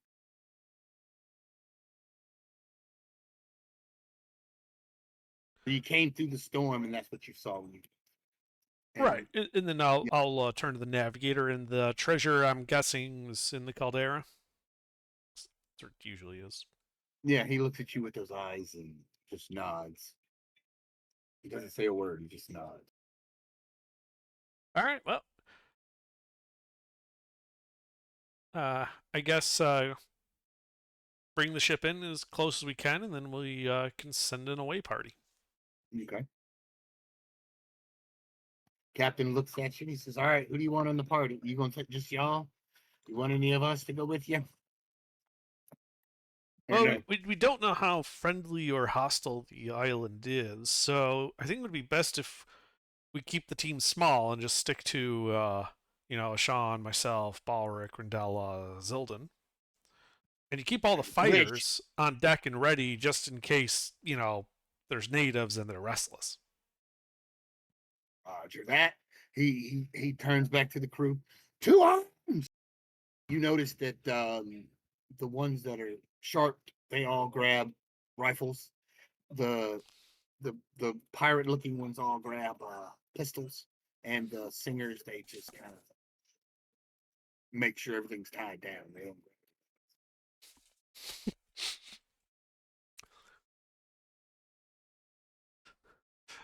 Yeah, exactly. In that scenario, we want to be light and fast and have a buttload of covering fire to cover our retreat.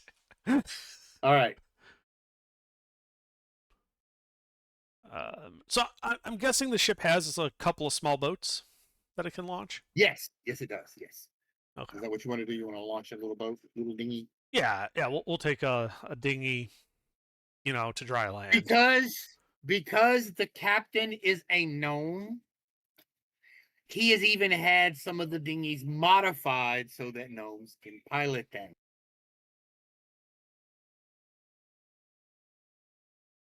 Okay, that's great. Yeah, so y'all don't need nobody on the ship.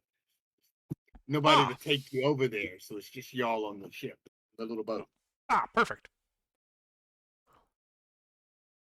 So, unless somebody's got a better idea, we're going ashore in search of the treasure.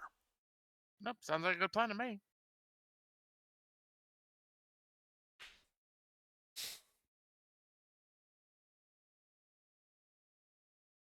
Yeah, we go ashore. All right.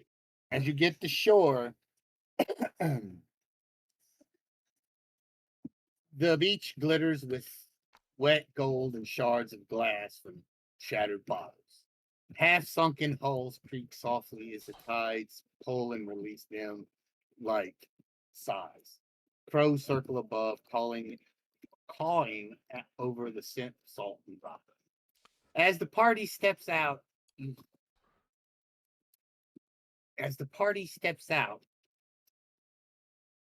figures emerge. They wear bits of mismatched armor, scarves soaked with sea grime, and wicked grins. You ain't supposed to be here. This treasure's ours. Piss off.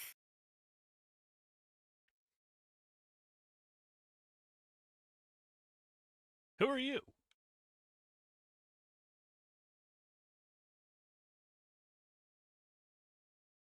He steps forward and he's an orc.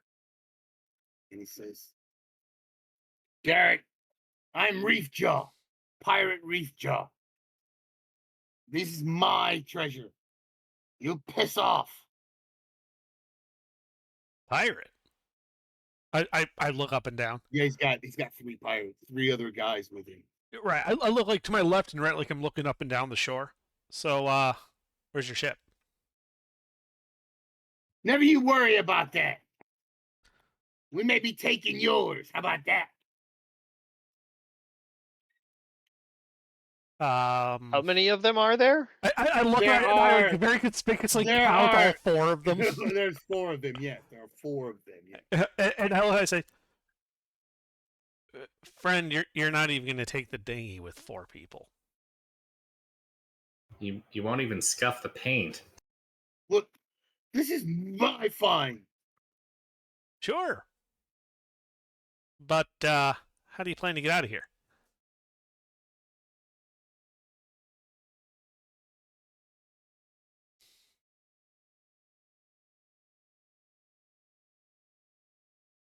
We got a ship.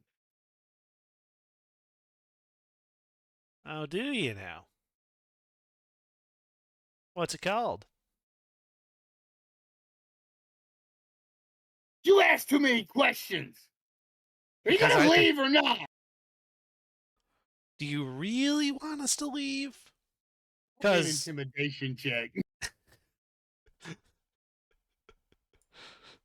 Roll me an intimidation check, Mr. Nolan. Okay. I have the skill. I mean, he does. I did design. Oh my god. I have the bar. He is his eyes widen a little bit, and he looks at all y'all. He glances back to your ship, takes a step back. You'll regret it. This treasure is cursed. And him and his boys run away. And they run away. Oh. They're Well, not. it was sort of Scribe said, sorry, guys. Not quite what I was going for there.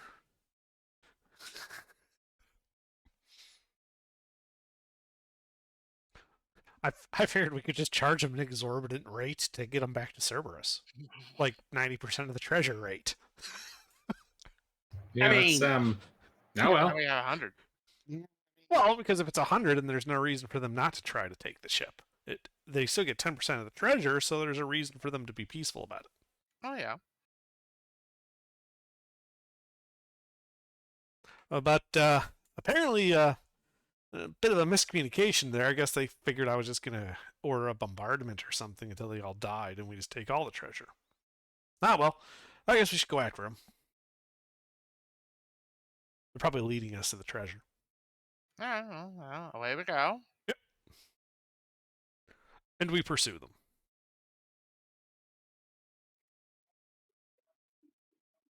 You're gonna chase them down? Well, yeah. Well, in that case, if you're gonna chase them, they'll stop and draw weapons, and you know, like they're not into this, but they see that y'all are gonna pursue them, so yeah. Oh, when they draw away, I just call. It's like, no, you idiots! I'm offering to sell you passage for a good part of the treasure. We have a ship. Liar!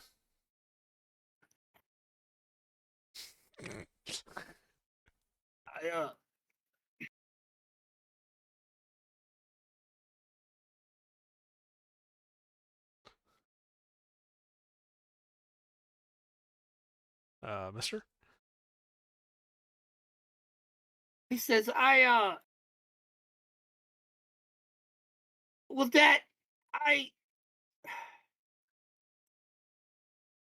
you can't, we ain't gonna pay you no money.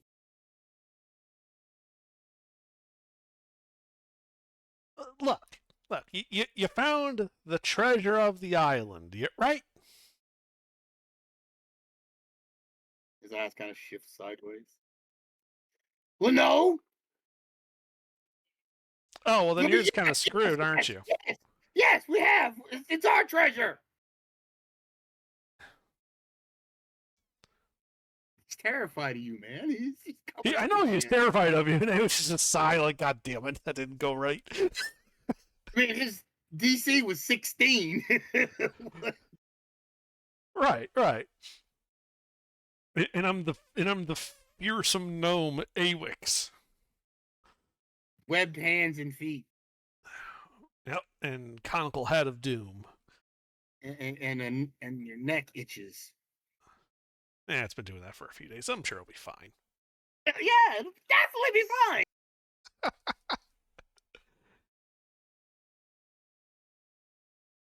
Look, do you know where the treasure is or not? It's our treasure. You cannot have it. We'll burn that bridge when we come to it. Do you know where it is? He looks over at his buddies. They're all shaking their heads no. I'm not telling you. Ah, for crying out loud. Well, fine. We're going to go find it. You can just stay here then. And then we just start walking off towards the center of the caldera, whichever direction that happens to be.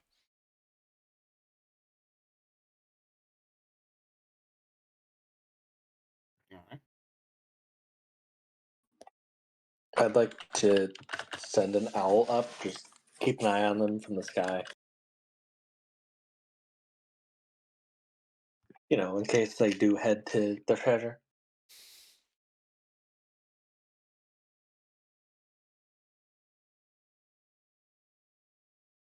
All right.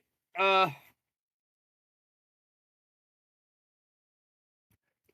right. So as you move along the caldera and through the ships, you notice that towards the center is what looks like an archway.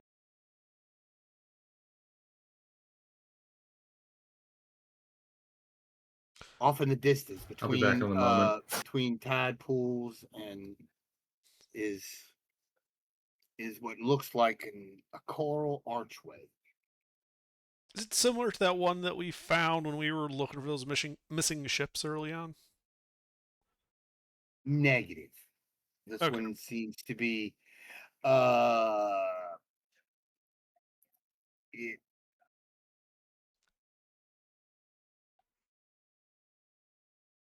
no, it's just it's an archway carved out to look like a mouth. Oh, okay. Well, let's go up close and With, see what kind of dangerous magic it's- stuff it's- I have to touch. A gateway carved into the shape of a kraken's open jaws, its fang tendrils curling outward and upward like the ribs of a god's skeleton. Each tooth glows faintly beneath the waterline. That's just badass.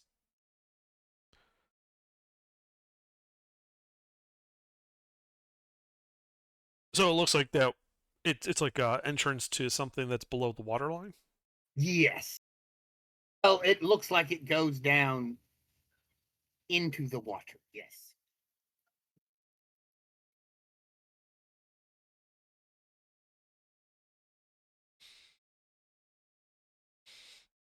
Like there's no water in the opening because it's a little higher than the water's edge. But you know that if the tide comes up, it will fill this time. Oh, okay. So he's got to be quick about it. Yes. All right. Well, I guess we go down the hole. Is there like a ramp or steps or something leading down? Okay, as you notice as you get to the archway before you go through that, written at the bottom of it are some letters, some in primordials. Anybody speak primordial?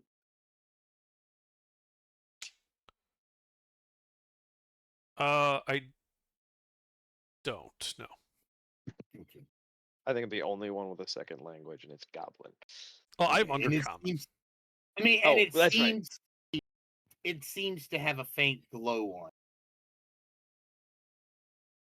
Well, I'll poke it to do an identify ritual to see what it is. It's enchantment magic. Right. But what does But I identify say, tell me?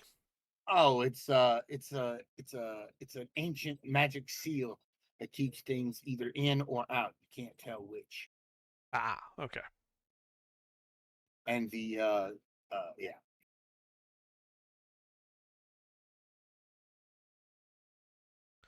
Right. So And it seems to now what does identify tell you? Does it tell you what the thing is and what it can and how to use it, or it just tells you what it is? let me pull up the full text. Does Let's it see. does, If it is a does magic it item or some other magic imbued object, you learn its properties and how to use them, whether it requires attunement to use, and how many charges it has, if any. okay. So it is ancient enchantment magic. You notice that it is a sealing spell, and it seems to work by music. It requires music to activate. Any music, or does it seem like it's keyed to a particular type of music? Just a matching just a musical tune. Oh, okay. Well, I pull out my hurdy-gurdy and strum a few notes to open it or whatever, to activate it. I need you to actually make a performance check. You actually Oh. have to perform. Oh, I can do that. Are we doing this as a band? I mean, I think we should. Okie dokie then. Performance check with assistance and guidance. Yeah, assistance and guidance. There you go, 26. All right. As you perform, you notice that the archway starts to pulse, matching your melody. You know. Oh, cool, visuals. Yes, and as your song performs, and as you perform, the glow intensifies, pulsing with each note until you finish your song. And at the end of your song, the water between the fangs split open, and the whole thing opens like a curtain, revealing stairs going down. And you hear a deep tone rings out from the inside the room, and you hear in your head, the way is open. This is the way. Okay. So yeah, we I think we then proceed down the stairs where there used to be the, like ancient magical DDR machine.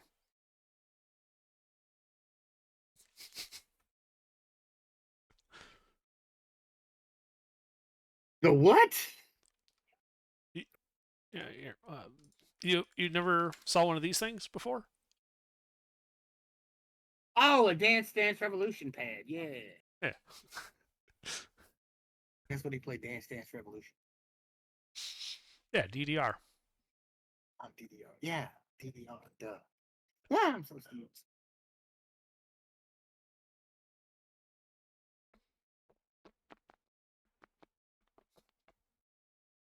The coral stairway spirals downward into the earth, slick with salt and lit by faint pulsing light. The sound of the sea above grows distant, muffled, then gone entirely. The air is damp and heavy. With each step, you feel the temperature drop. The walls here breathe, expanding and contracting like the lungs of some vast sleeping creature.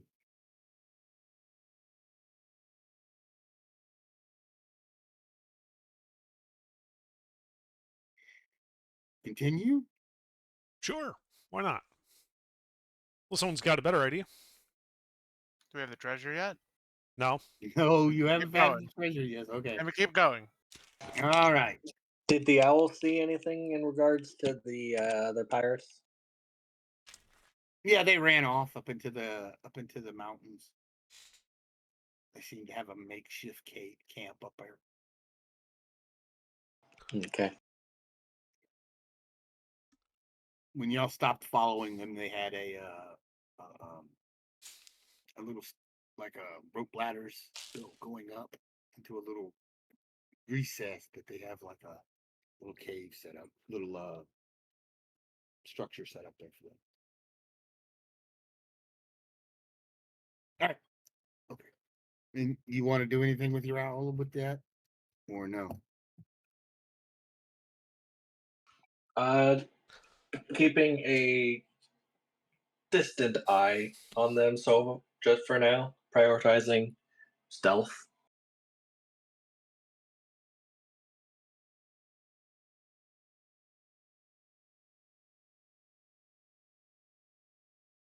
All right, Also, then. the D8 was just me prepping my spirit's tail. So if need be, I can teleport. Well, target someone can teleport up to 30 feet, and any people up to my charisma modifier can also teleport. Basically, the whole party can teleport 30 feet if we're within 30 feet of each other with a reaction and by action.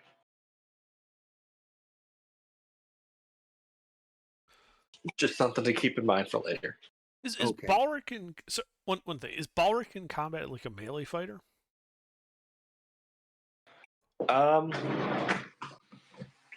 Like he's decent at the melee. Like if he can go in with a rapier, but his magic is better. Okay. +5 versus +2, Sure. but all decent con. Oh, it's more that earlier we found a magic sword, so I was just trying to figure out if you should get it or a Sleuth's character. Well, I do use a rapier. What is it? Scimitar.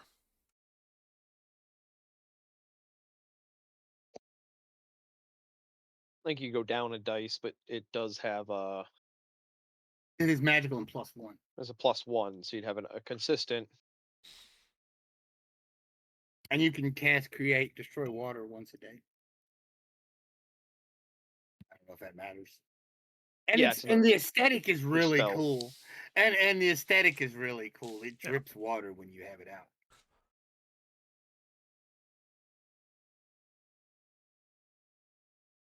But I'll be right back. I gotta get something to drink. Yeah, so I figured before we head potentially into like the dangerous dungeon, we should actually hand out the sword. So do you want it? I'm not. It says I'm not proficient in scimitar.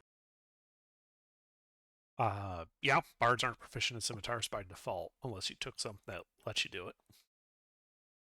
So okay, maybe we'll see if Sleuth's character is proficient in scimitars. Yeah, because Isn't he a sword bard? Well, can't you Tasha's weapon for weapon?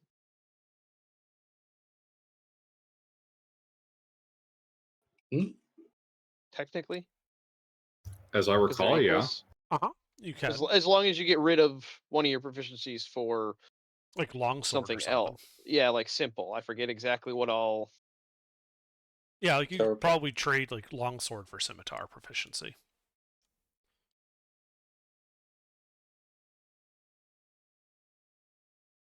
yeah, I can do that. Oh, there you go.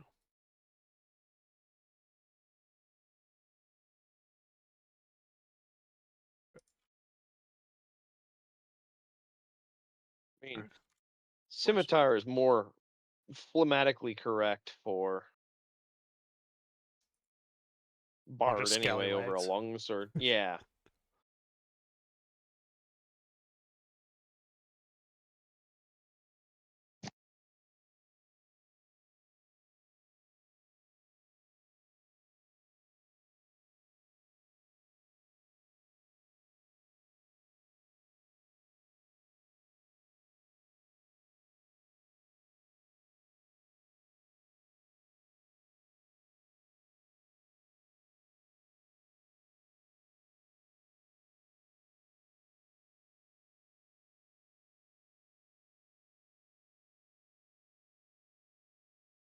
So sorry, y'all. I'm back.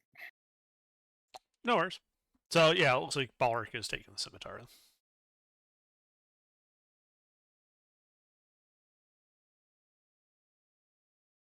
Very good. All right, and then that all sorted out, we continue on our way.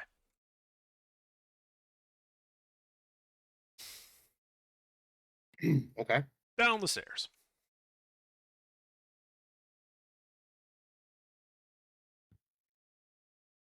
Deeper and deeper. The spiral passage descends into a low circular chamber. The air here is thick, heavy with salt and the smell of long drowned wood. The walls curve around you, carved with rows of stone reliefs depicting sailors, captains, and kings. Their faces are worn smooth by time and water, and their features erased, but all but a faint impression where their eyes and mouths were. A whisper stirs, then another. Soon, a choir of faint, overlapping voices fill the chamber, murmuring a single word that comes from everywhere and nowhere. Remember.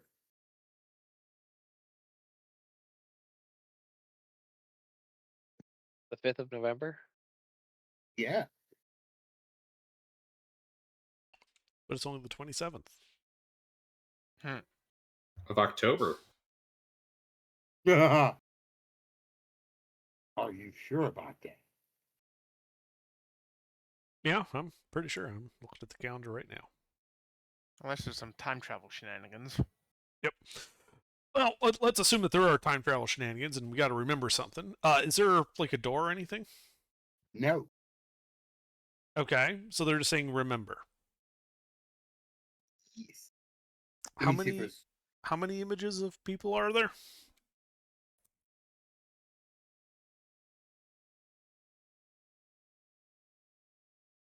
There are 12.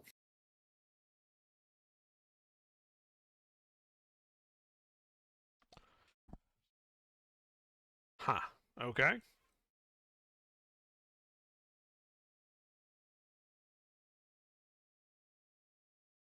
Do you check the room? Yeah, I guess. Guess somebody better check out the room for secrets and hidden things. Do we have someone who's good at that? Not I. I believe Not this really character actually investigating. is. Oh no, no, I don't. Investigation, I got a +2. I mean, I've also got a +2. +2. +1. All right. Well, I guess I'll check the room for secrets and hidden things then. Just kind of take a look around.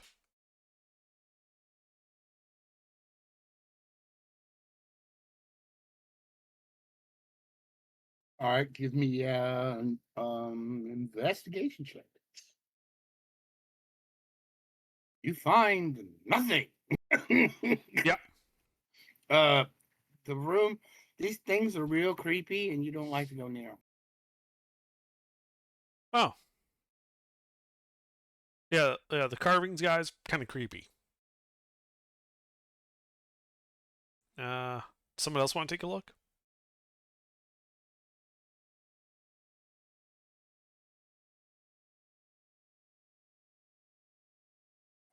Sure.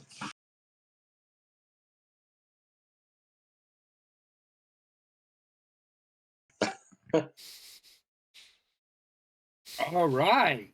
Okay.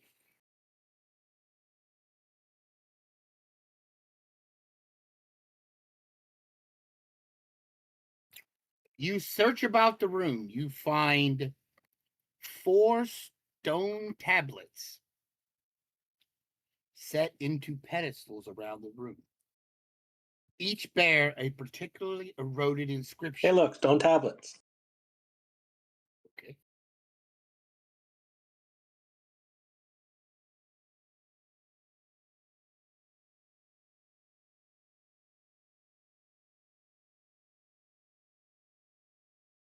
And you also find the stone tablets are set with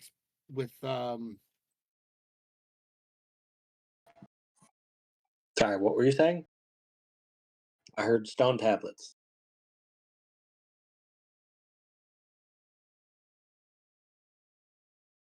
The stone tablets.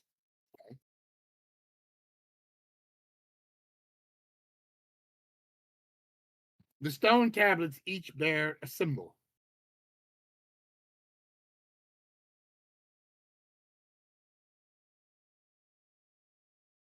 Hey, Awix, it's the symbols you like touching. Oh, great. So what symbols are on the tablets? 1 second while I pull them up.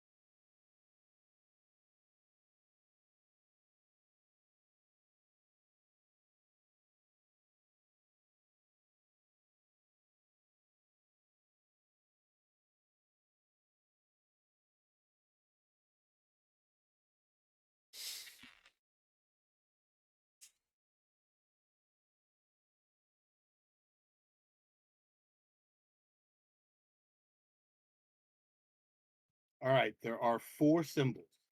The first one is a single blood droplet. The second one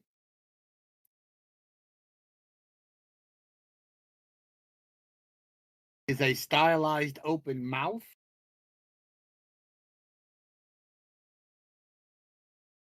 The third one is a stylized candle flame being held in somebody's hand.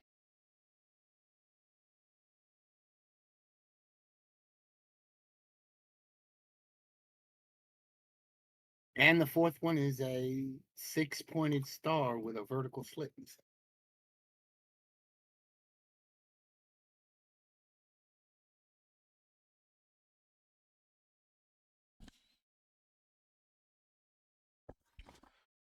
Okay. Well, we've been here before, haven't we? Yes.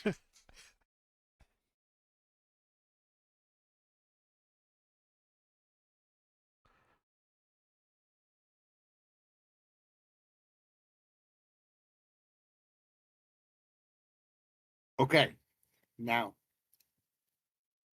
let me see. Back a second. Baldric, you're not only did you find those, but you also found matching recesses on the wall, on the floor. Not sorry, on the floor.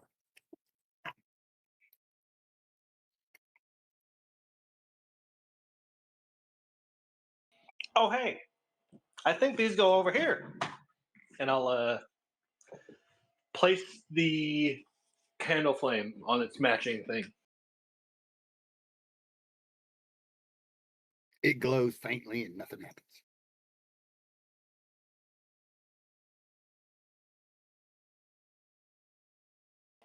I guess we need all of them.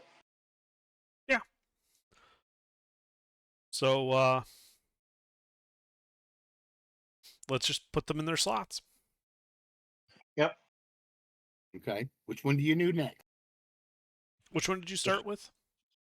I did candle flame. Okay, let's do the mouth then.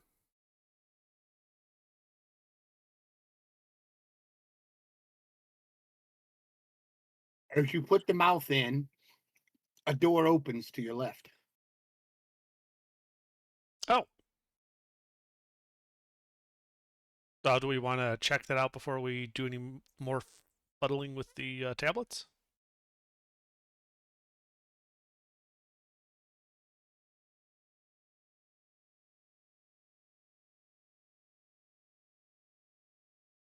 That was a question I posed to the group.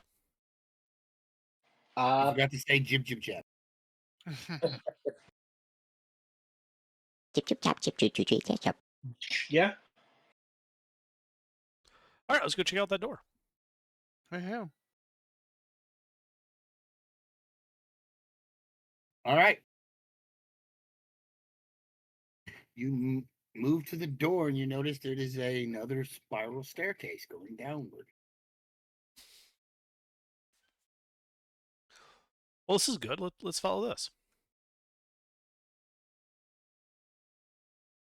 start going down, down, down, down, down, down, down. You come out in a large room that is 30 by 30. It looks like it's built into the side of the it just built into the in the back of it. You can see where lava bubbles out because it's carved into the volcano on the floor, not on the ceiling, but it's the same. Yeah. Is there anything else in the room, or is it just an empty room with some lava bubbling up out of the floor? Oh, and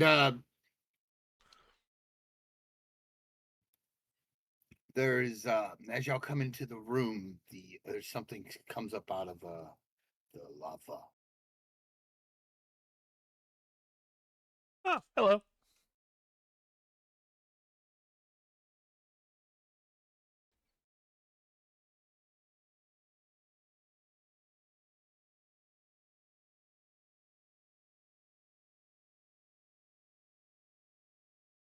The thing bubbles up and the thing bubbles up and it climbs up and you notice that it drips lava from it. Roll me initiative.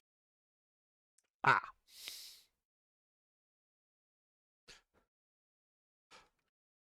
Turns out hello in its native language is actually a deadly insult. Hmm.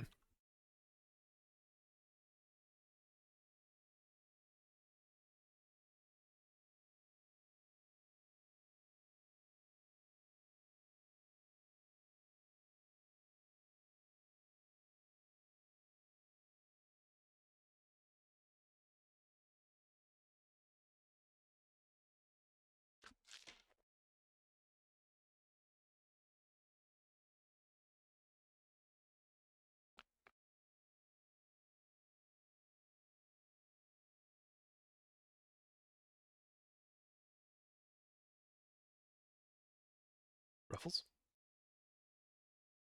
Mm. Hi, Sleepy. Sorry. Initiative. Do you think 10 gallons would cool this thing off any appreciable amount? I mean, probably.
Okay, ring.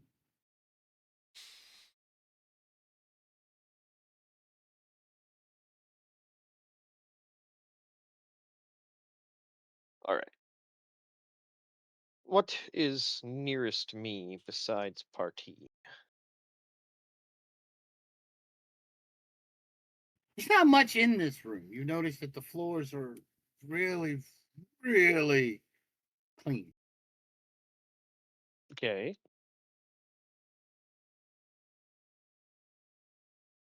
So why do I feel hostilities?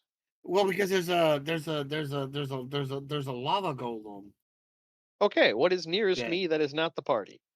A lava golem. That is. Okay, how far? It's 25 feet from. Okay, I would like to walk over to it and stab it. Doki doki. Step it.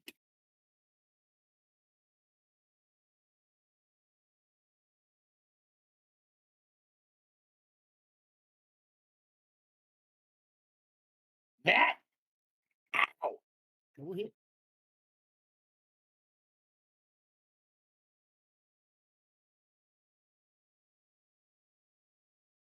For 8 magical piercing, one of Ow. which is psychic.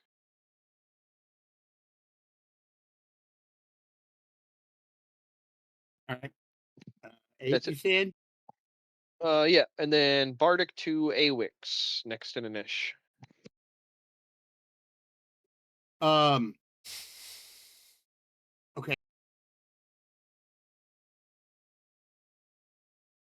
You take.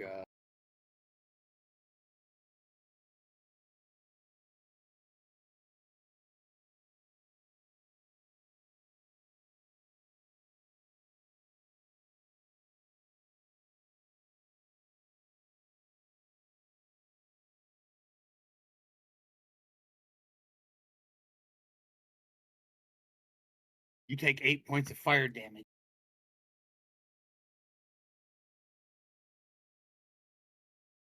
Okay.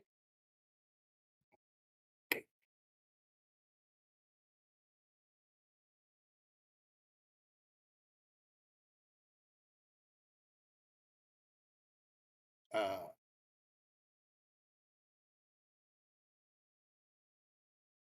Is that it? I mean, yeah, I bonus action Bardic Awix, All right. and then that's it. All right. DM1, nothing. DM2, nothing. DM4 is the lava golem. Well, DM1 and 1, 2, and 3 aren't there yet. But DM4 is the lava golem. And since Ruffles decided to put himself in melee with this thing, he decides to smack you.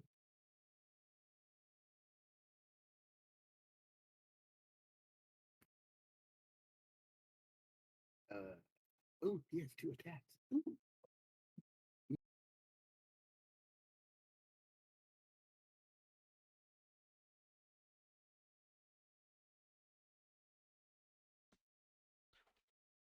What's Rendella's AC? 16 with the new shield. Okay.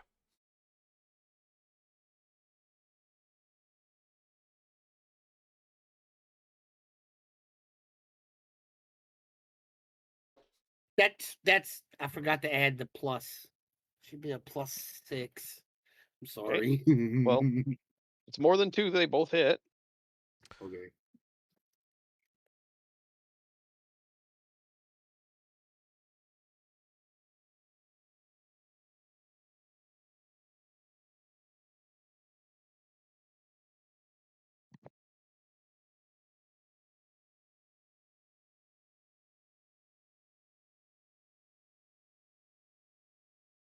Fourteen points of bludgeoning damage.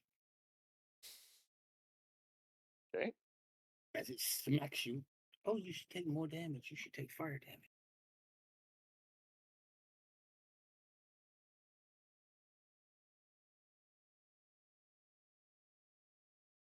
I'm And unconscious.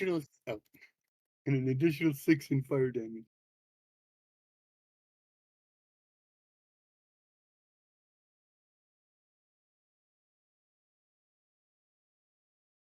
Sorry. Right. I ran into melee.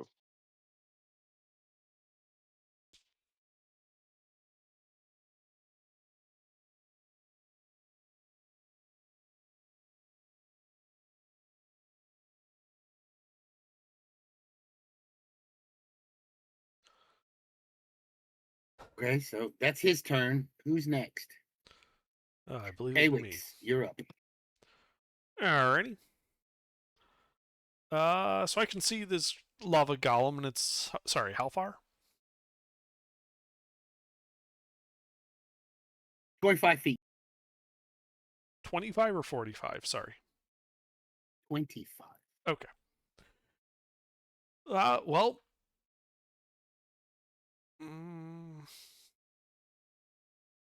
I will cast Dissonant Whispers on it, and I require it to make a Wisdom saving throw.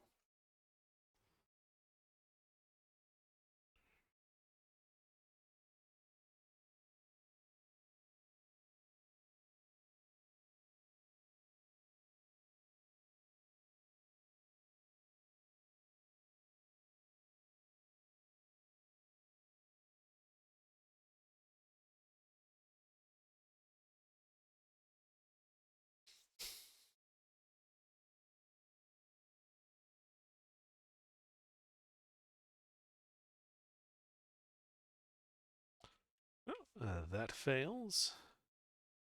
Of course it does. None of my monsters can pass the wisdom saving throws. Ever. So it takes 11 points of psychic damage. And Ow. And there's more to it. there's more to Dissonant Whispers. And it must immediately use its reaction to move as far away as its speed allows. The creature does not move onto obviously dangerous ground, such as a fire or pit. So it's basically forced to use its movement and its reaction to run away from Rendella. Okay. It's going to go back towards the lava pool it came out of and walk back over towards it. So does that provoke an attack of opportunity from Rendella? If I wasn't unconscious, If she wasn't unconscious. Oh, I didn't realize you were unconscious. Sorry. 28 missed damage that. to me. I missed that. My bad. No, it's all good. Okay. Well, I got it to back off so somebody else can get you up. An excellent plan. Yeah, I will then use my bonus action, because that was only my action, to give a Bardic to Balric. Does distance deal damage? It did. It did 11 points of psychic damage to it. You can add my bardic to that damage. It is magical damage. Oh, okay. Yeah. I will do that. Tasha's rule. I forgot. The chain. Yep. Yeah, it's because you have to enable it on your sheet to even know it's a fucking thing. So, So 16. if you don't. Yeah, because it's like if you're doing stuff that's constant saving, throwing a bardic is pointless. But you can do this. So you can also use it for healing, which is really nice. Yeah, when you mentioned it, I remembered. I just had forgotten. So thanks for All the good. reminder. So yeah, 16 points of psychic damage, mister. Okay. And after giving the Bardic to Balric, that's it for me.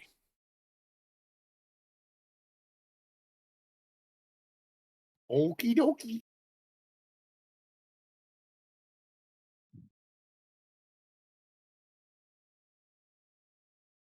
DM3 is no hit.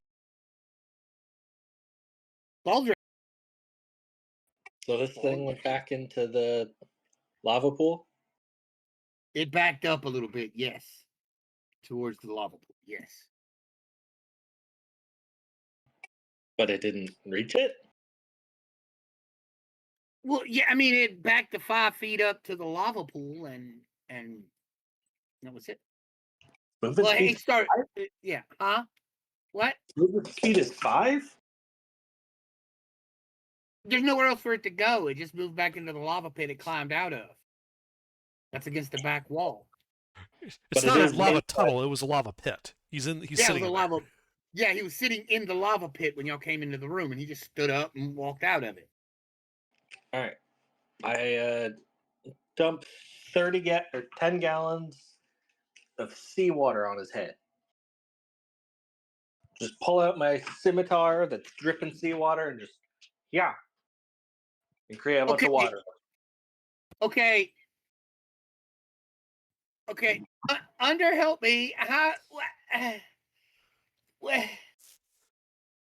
Create water. I mean, what the fuck do I? Someone mentioned more creativity last week, right? Well, Mister, you Yeah. could treat it like inverse lava, right? Like think about like if someone was to dump a bunch of lava on us, this is like the equivalent to a lava monster. So Okay, so he'd take damage. typically, yeah. So he is immune to fire, but he is weak to water because, like I said, he's a lava monster. I'm gonna give.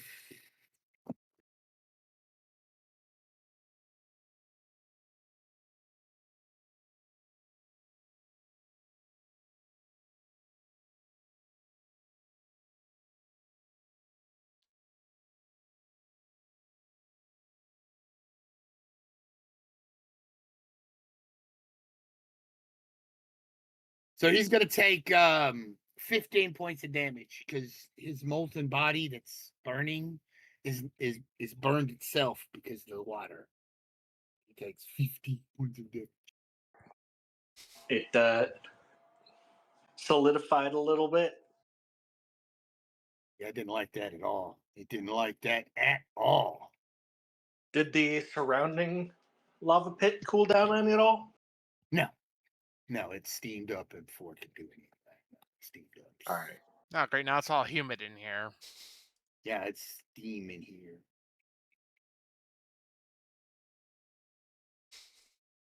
Under didn't move forward. Baldrick didn't move forward.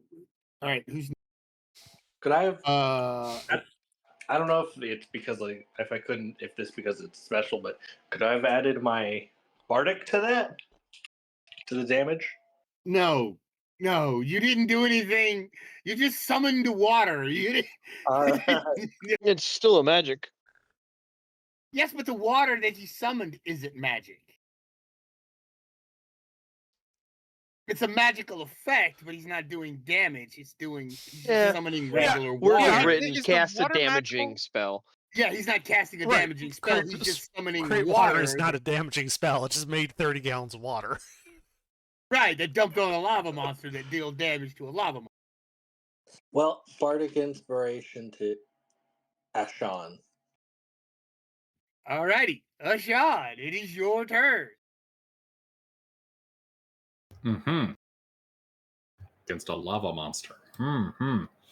Well, I won't be using rats against it. Oh, wait, You what? could. He's got to wrap him in asbestos first.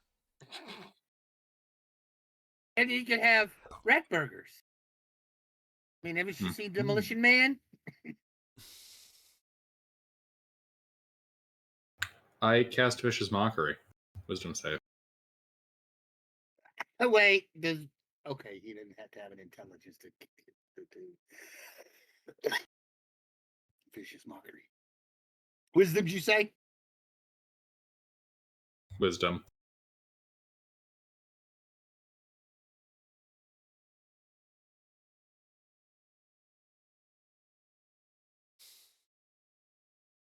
It's a fail. Yeah. One psychic disadvantage as next attack roll. You give him 1 point of psychic damage. Okay. Who next? Oh, wait, I got it.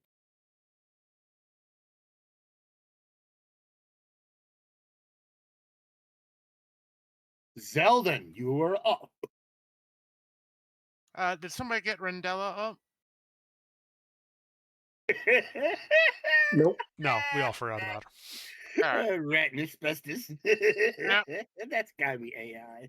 It is. Oh my god, that's hilarious. I'll cast Healing Word on Rendella.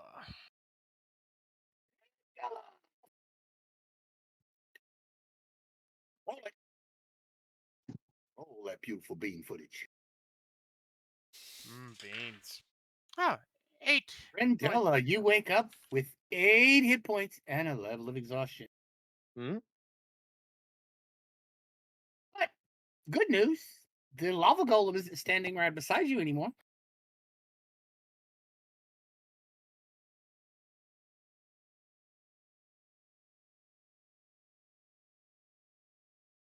And I'll pass Bardic on to Rendella, and that'll be the end of my turn.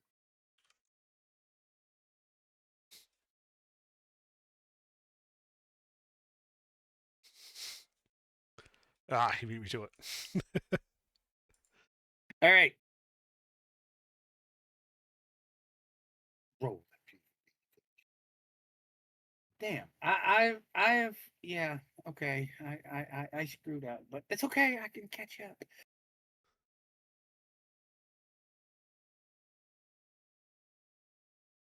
So Rendella, you are awake, laying on the ground.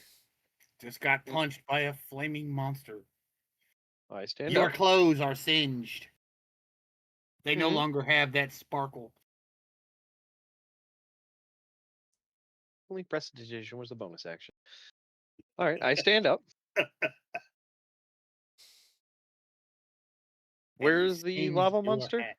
Standing in the lava pool because he's terrified of How far away? of Awix. 30, you're 25, 30 feet, 5 feet. Or 5 feet. yeah, well, yeah, 5 feet, 5 more feet. Yeah, he was Okay. 30, and then he walked forward 5. You walked forward 25, and engaged him. Dropped. He backed up 5 more. So yeah, he's 5 feet. All right. Thunder wave, second level. Thunder wave. Constitution save. Constitution save.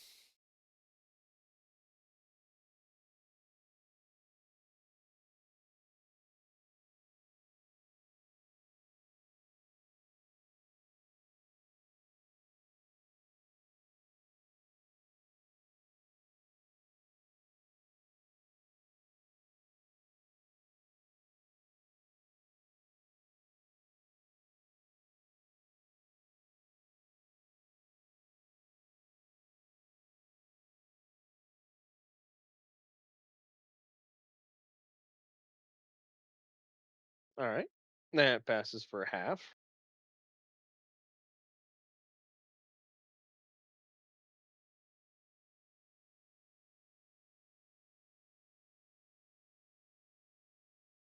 And I'll back up 10 feet.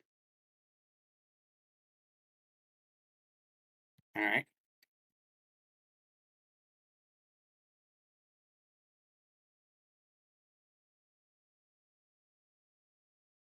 And Bardic to Awix.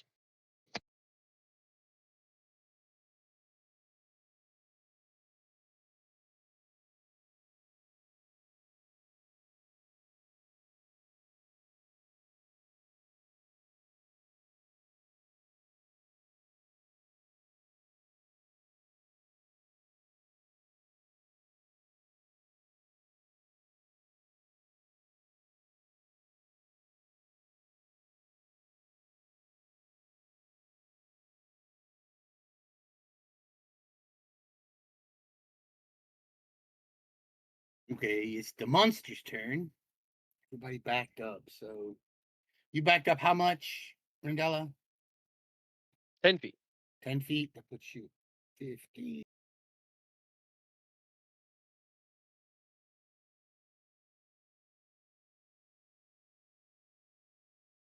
So it can't move, right?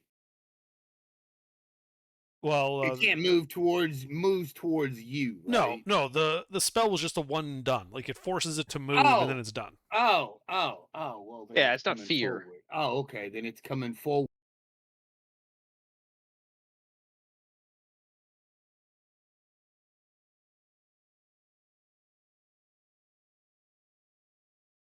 So under is that far. Okay. It's going to come because no one else has moved but Rendella.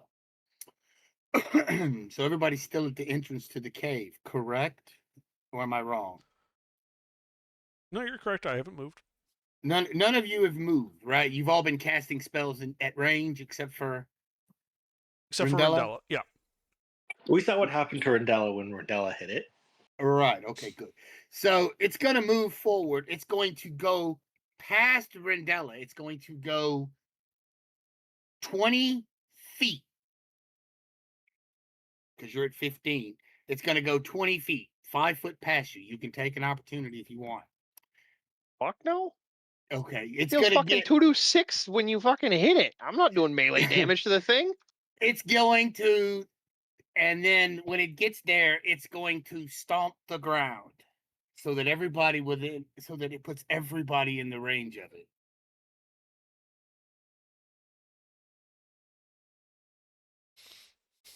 So I need everybody to take roll a dexterity save.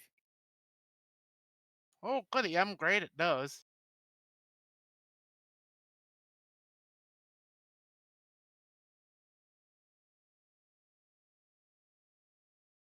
Son of a bitch, I am.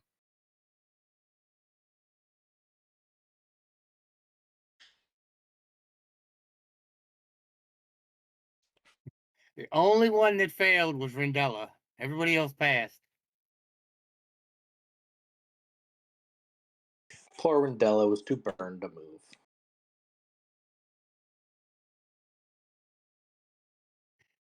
Everybody takes half that except Rendella. You take the full amount of fire damage as he stomps the ground and lava shoots up. Well, I'm unconscious.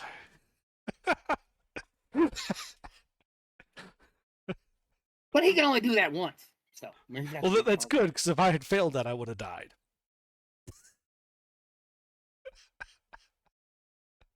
But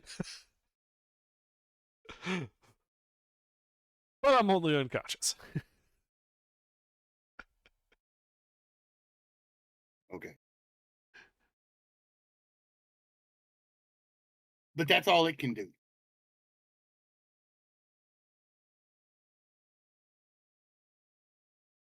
To no one's surprise, I am also unconscious. Yes. 2 down, 3 to go.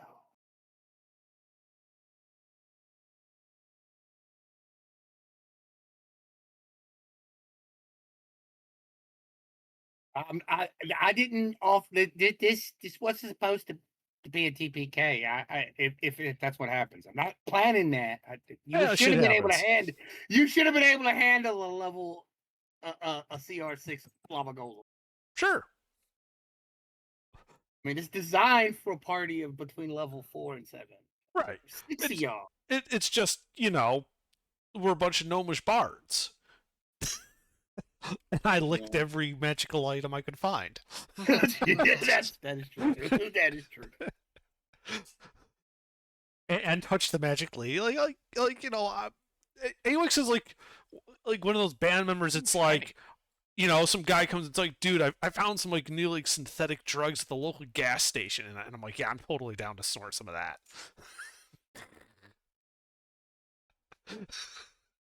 All right. Awix, you're unconscious. I need a death save. Yep.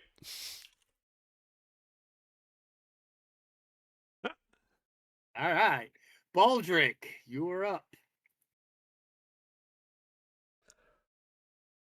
All right.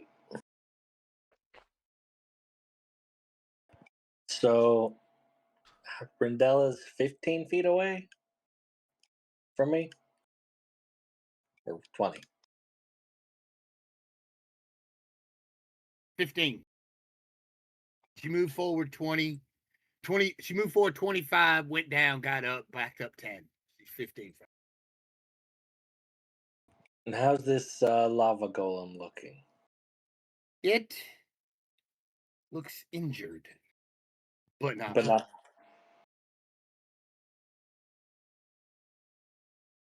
Yes, but not bloodied.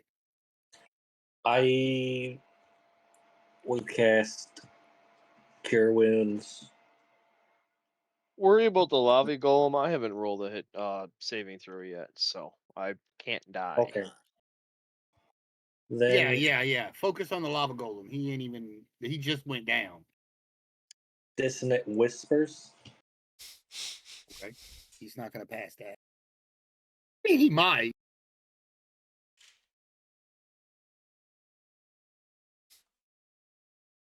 No, he didn't pass that. This you can add your bardic to if you hadn't used it. And that's D6. Who gave you the bardic? I don't think any of us are multi-class, so everybody should be a D6. I gave him one, and then he used his water thing, so he didn't use the one I gave him. Okay, so it's a D6 or is it D8? It's a Your bard. D6. Okay. 21 points of damage. That is a good blast. Doesn't like that. I accidentally just typed in a 6 instead of rolling a 6, but then I rolled a 6 anyway.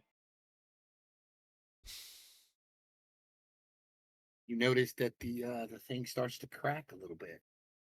It also uses its full movement to run away. Okay. It's backed up against the lava pool.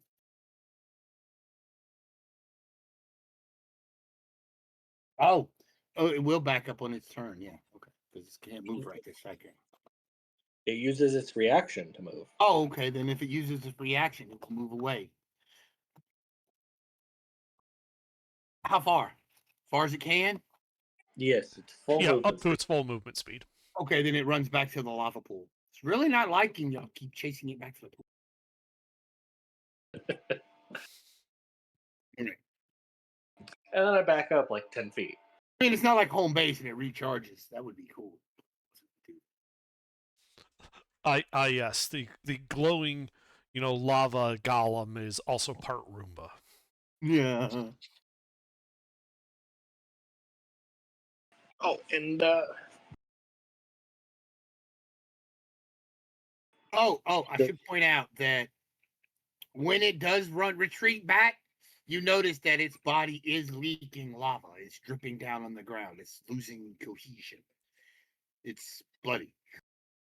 In D&D terms, it's actually bloody. Mhm. But when it gets below a certain point, it starts to leak. Anybody that stands in those points take damage.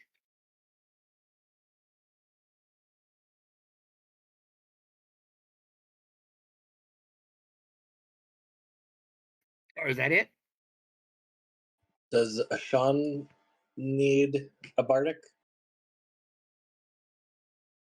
Sean, No. do you need a bardic? Does Zildin You don't need a need, bardic? you I don't could need use your a bardic. stinking bardics. All right, Zildin can get a bardic. Bardic, we don't need no stinking bardic. I like doing more damage. And I did back up 10 feet. Woohoo!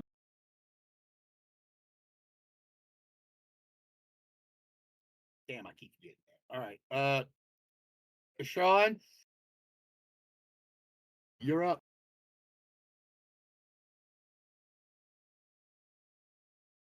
Vicious Mockery. Oh. Wisdom save.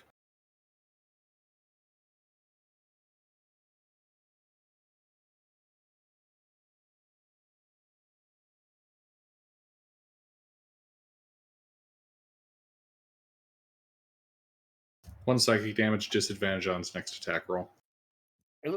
Okay. Drip some more lava.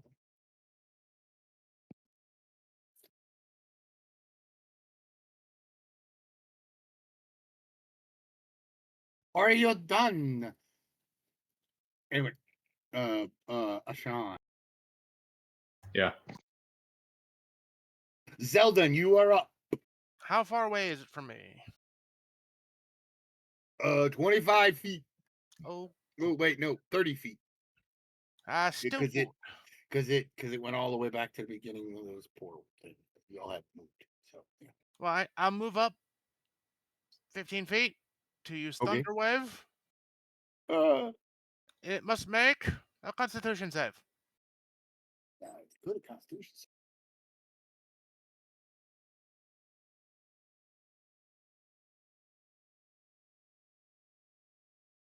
And I do get to add the Bardic into this, correct? Yes?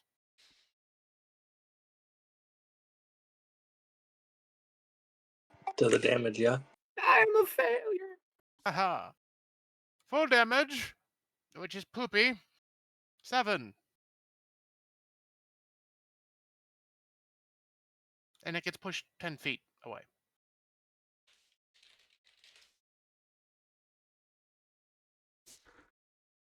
And then I shall pass the Bardic to Balric. All right, back to the top of the order. Rindella. I need a death save from you, sir. It's a pass. The monster. The monster moves.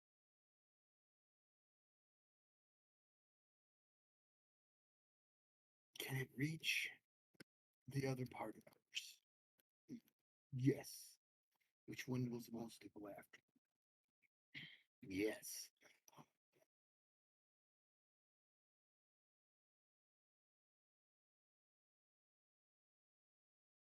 One. Gilbert! My friend. My pal. Sport. Chum? Yeah, the lava golem comes lumbering out of the lava towards you Mm-hmm. and takes a couple of pot shots at you with its big flaming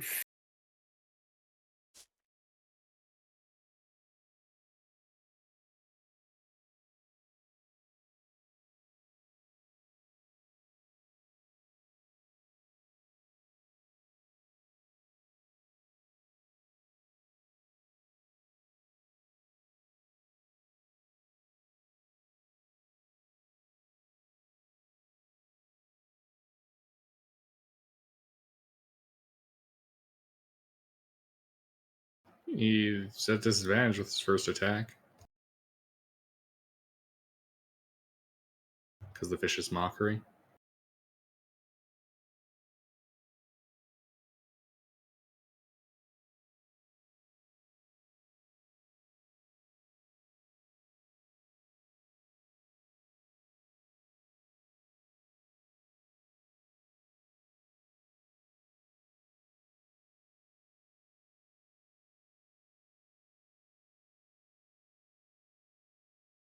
Com check, hello?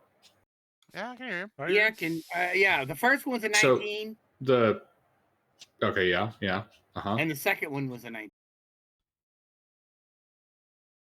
Because the first Where's- one's a disadvantage.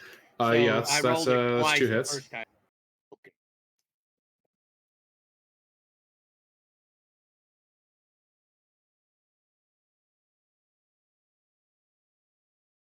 The issue there. –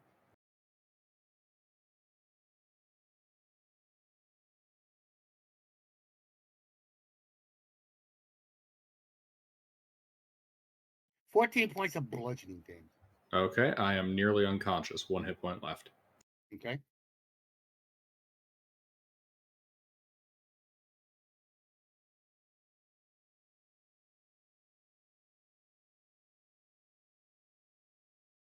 Man. That's all I got. Oh, that was his turn.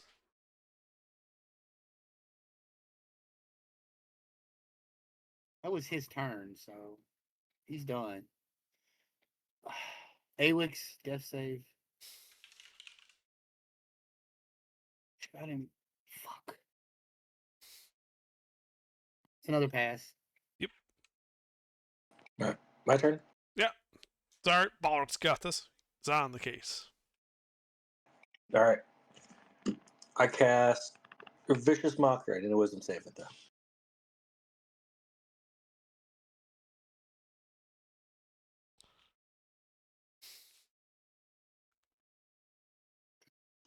Takes 2 damage, and then I flourish a card, and I need another saving throw. Wisdom saving throw.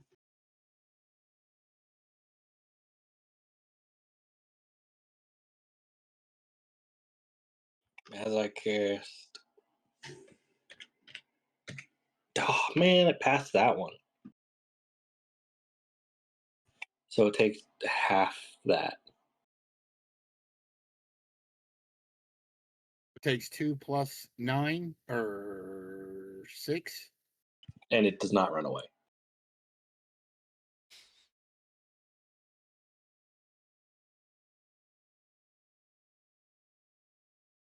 Well, sorry guys, I saved on the wrong one. All right. Sorry. This fight's kind of going like this.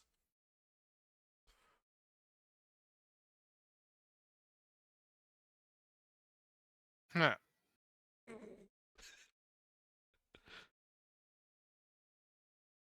Oh shit! I'm sorry. Yeah, it's so funny. It's good.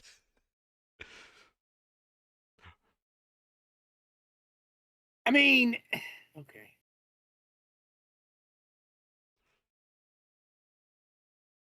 I feel bad. As a DM, you must be merciless, all-knowing, and powerful. I mean, we could have run away from the big lava monster. Instead, we decided to fight it. Because treasure. Right, right, because of the treasure. And you know the funniest thing about I'm not gonna tell you. I'm not gonna ruin it for you. I'm not gonna ruin the surprise. I'm not gonna ruin the actual surprise. Sean, it's your turn. Who's dying? Everyone. Buddy. Right now, Awix is two saves, two pass saves into his death save, and Rendella is one pass save into hers. Sorry. Did you catch that? Mm-hmm. Okay. And also, the monster doesn't look particularly well.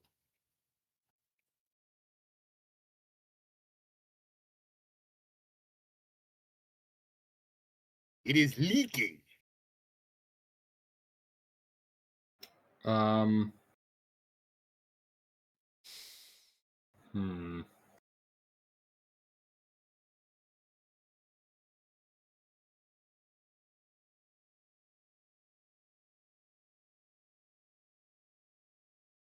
Treasure.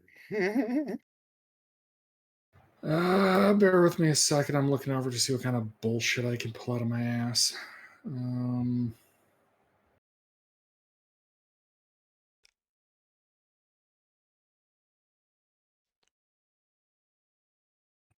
thunder wave. No, I'm not built for combat. Oh.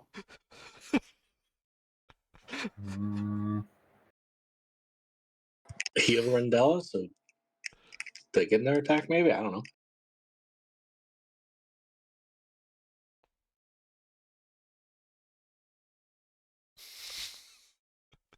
Does this thing seem intelligent, mister?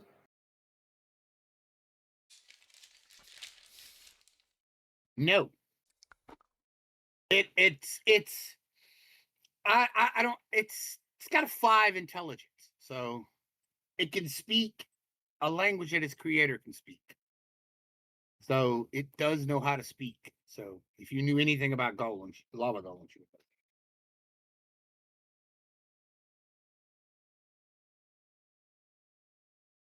I don't know what's the minimum intelligence. I think it's 4, right? Ain't that for like Tasha's and shit? It's like 4 or less. If you have an intelligence less than 4, you can't cast Tasha's on it. Correct. But he has an intelligence of 5, so hint, nudge, same also. I cast Minor Illusion. Okay. What do you to make cast? myself look like I've turned into a burning pile of gnome. Okay, so what do I need to roll to see if he falls for that? Do I need to roll anything or? Bumpity bum. Let's see here. Some Yeah, creating perception visual for him, wasn't it? illusion. No, it's an investigation check against my spell save DC. But that is if it chooses to examine it. It's not, because it's got an intelligence of 5. Burning goo, dead gnome. He moves on. But yes, he no longer sees you. You are now a pile of goo to him. Burning pile of gnome goo. Cool. Zeldin, you're up. Okie dokie. We're gonna do dissonant whispers. Okie dokie. Wisdom save.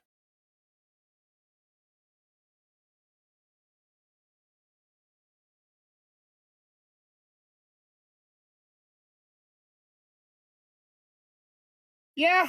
Yeah. Yep. Yeah. Yep. Ooh. Ooh. Oh Wow. shit! No, not the demon summoning The table. diamond- Oh yes! I get to use the demon table. Where's it? Where's it? The diamonds. I get to summon monsters. No. And then I pass It is not doing well. It is not happy. excellent. And I pass the bardic to Balric, and that is my turn.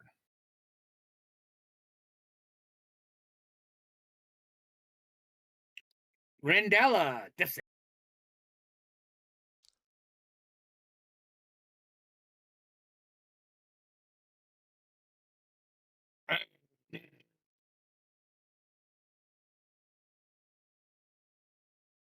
Monster's turn. Monster is going to try to hit the one that tried to hit him. The Baldric. Because that's the one that did all the damage to it. No, wait. Zeldin is the one that did all the damage to it. So that's the one that's going to hit.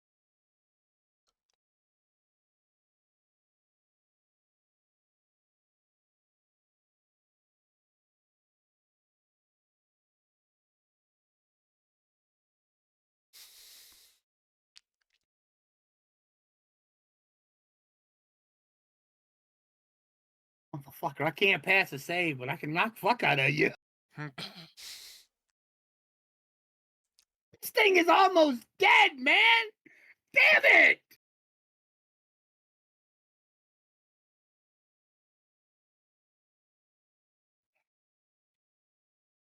Do you have anything to stop that?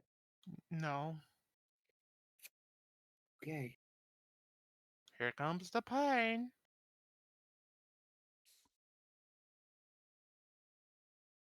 And you were the one doing the most damage to it. One more turn and you would have killed it. If you could have hit it with another one of those, you would have killed it.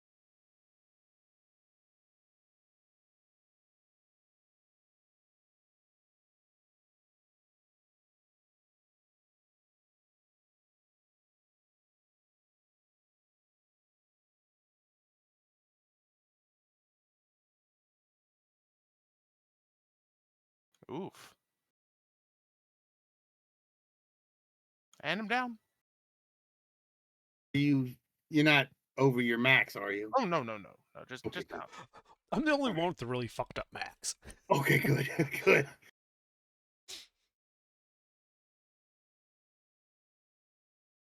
Okay, Baldric. It's all on you. I'm still alive, Yeah. and it thinks I'm a dead pile of burning shit. That's true. That's true.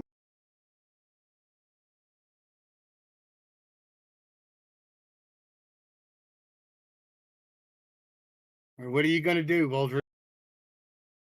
How tall is this thing? How tall is it?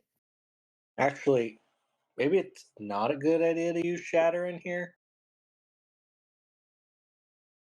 I mean, I would, yeah. That sounds like a good plan. I mean, I would take the consequences. All right, Shatter does what? 3D whatever? 3d8, but Yeah. aren't we in like a cave type area where things can collapse on us? True. Yeah, that is, you could take that into consideration. Yeah. Do the walls and ceiling look solid and not likely to collapse? They don't give me. I'm going to make you make a perception check during combat to get a quick look at the walls to see. All right. You look over at the walls just before you fire. You got 6 seconds. Yes, it looks like these walls are very sturdy. All right, I'd like to. All right, again, how tall is it? I want to shatter above it so that it doesn't hit my party. It is a large creature. Oh, easy to do then. Actually, it's a large construct. Not creature. And if I remember, shatter against constructs does double damage, right? Is that how that works? Under, or is it constructs that take double damage from A shatter? creature made of inorganic materials such as stone, crystal, or metal has disadvantage on the saving throw. He's Okay, made out so, of yeah. liquid stone. He is made out of stone. Well, liquid stone, lava. Well, the outer shells are solid. It's just the inner shell. It's wet and moist. Sounds like stone. So con save at disadvantage.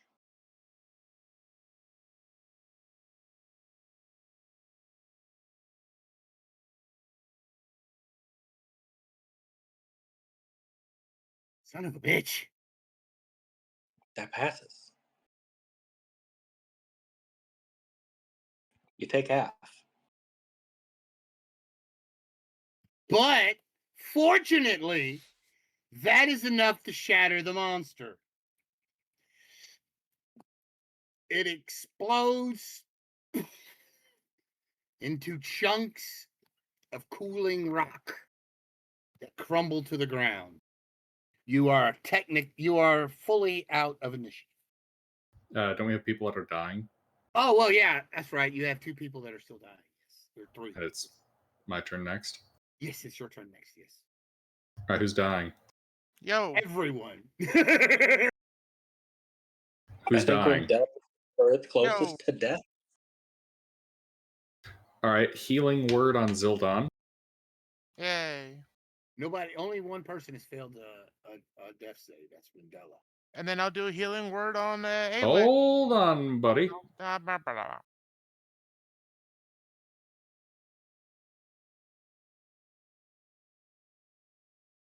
Get 9 hit points. Woohoo. Who else is dying? Awix and Rendella. Yes, Awix and Rendella. Okay. Ashan, Can I use this medical kit? It's an action. you use your Healing bonus word is a action. bonus action. Yes, you can. Now you I can would- make your skills useful. Look, Zildon, you have like actual combat spells, and just in case, I'd prefer you still have those. Fair enough. Yeah, so I'll use the medical kit to patch up Rendella. All right. Zeldin, you wake up with 9 hit points level of exhaustion. Yep. And Rendella, it just stabilizes them, right? Yeah. Okay. So you are stabilized, Rendella. You will awaken in.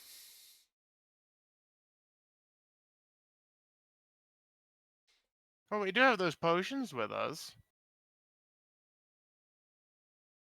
In 2 hours. Yes, they are on Awix in his pocket. You assume you don't know exactly where they are on him. You knew he had them. Well, there's not too much gnome to search. They're under the hat. Oh, I wouldn't put them under the they're in my pockets. Yeah, the emergency cobbler supplies under the hat. You don't mess Exactly. with that. But no, I'll take one of those healing potions and give it to Awix then. Okay, it's a potion of healing. Root it. So I believe it's 2d4 plus 2. Yes. Ah, good. I have 5. Oh, you have 5 and a level of exhaustion. Yeah. Yay. Which, believe it or not, actually puts me close to my max. Yeah, I know. And with that, you are out of initiative. And I believe that is where we will call it too. All right. Sounds good. Y'all are just gonna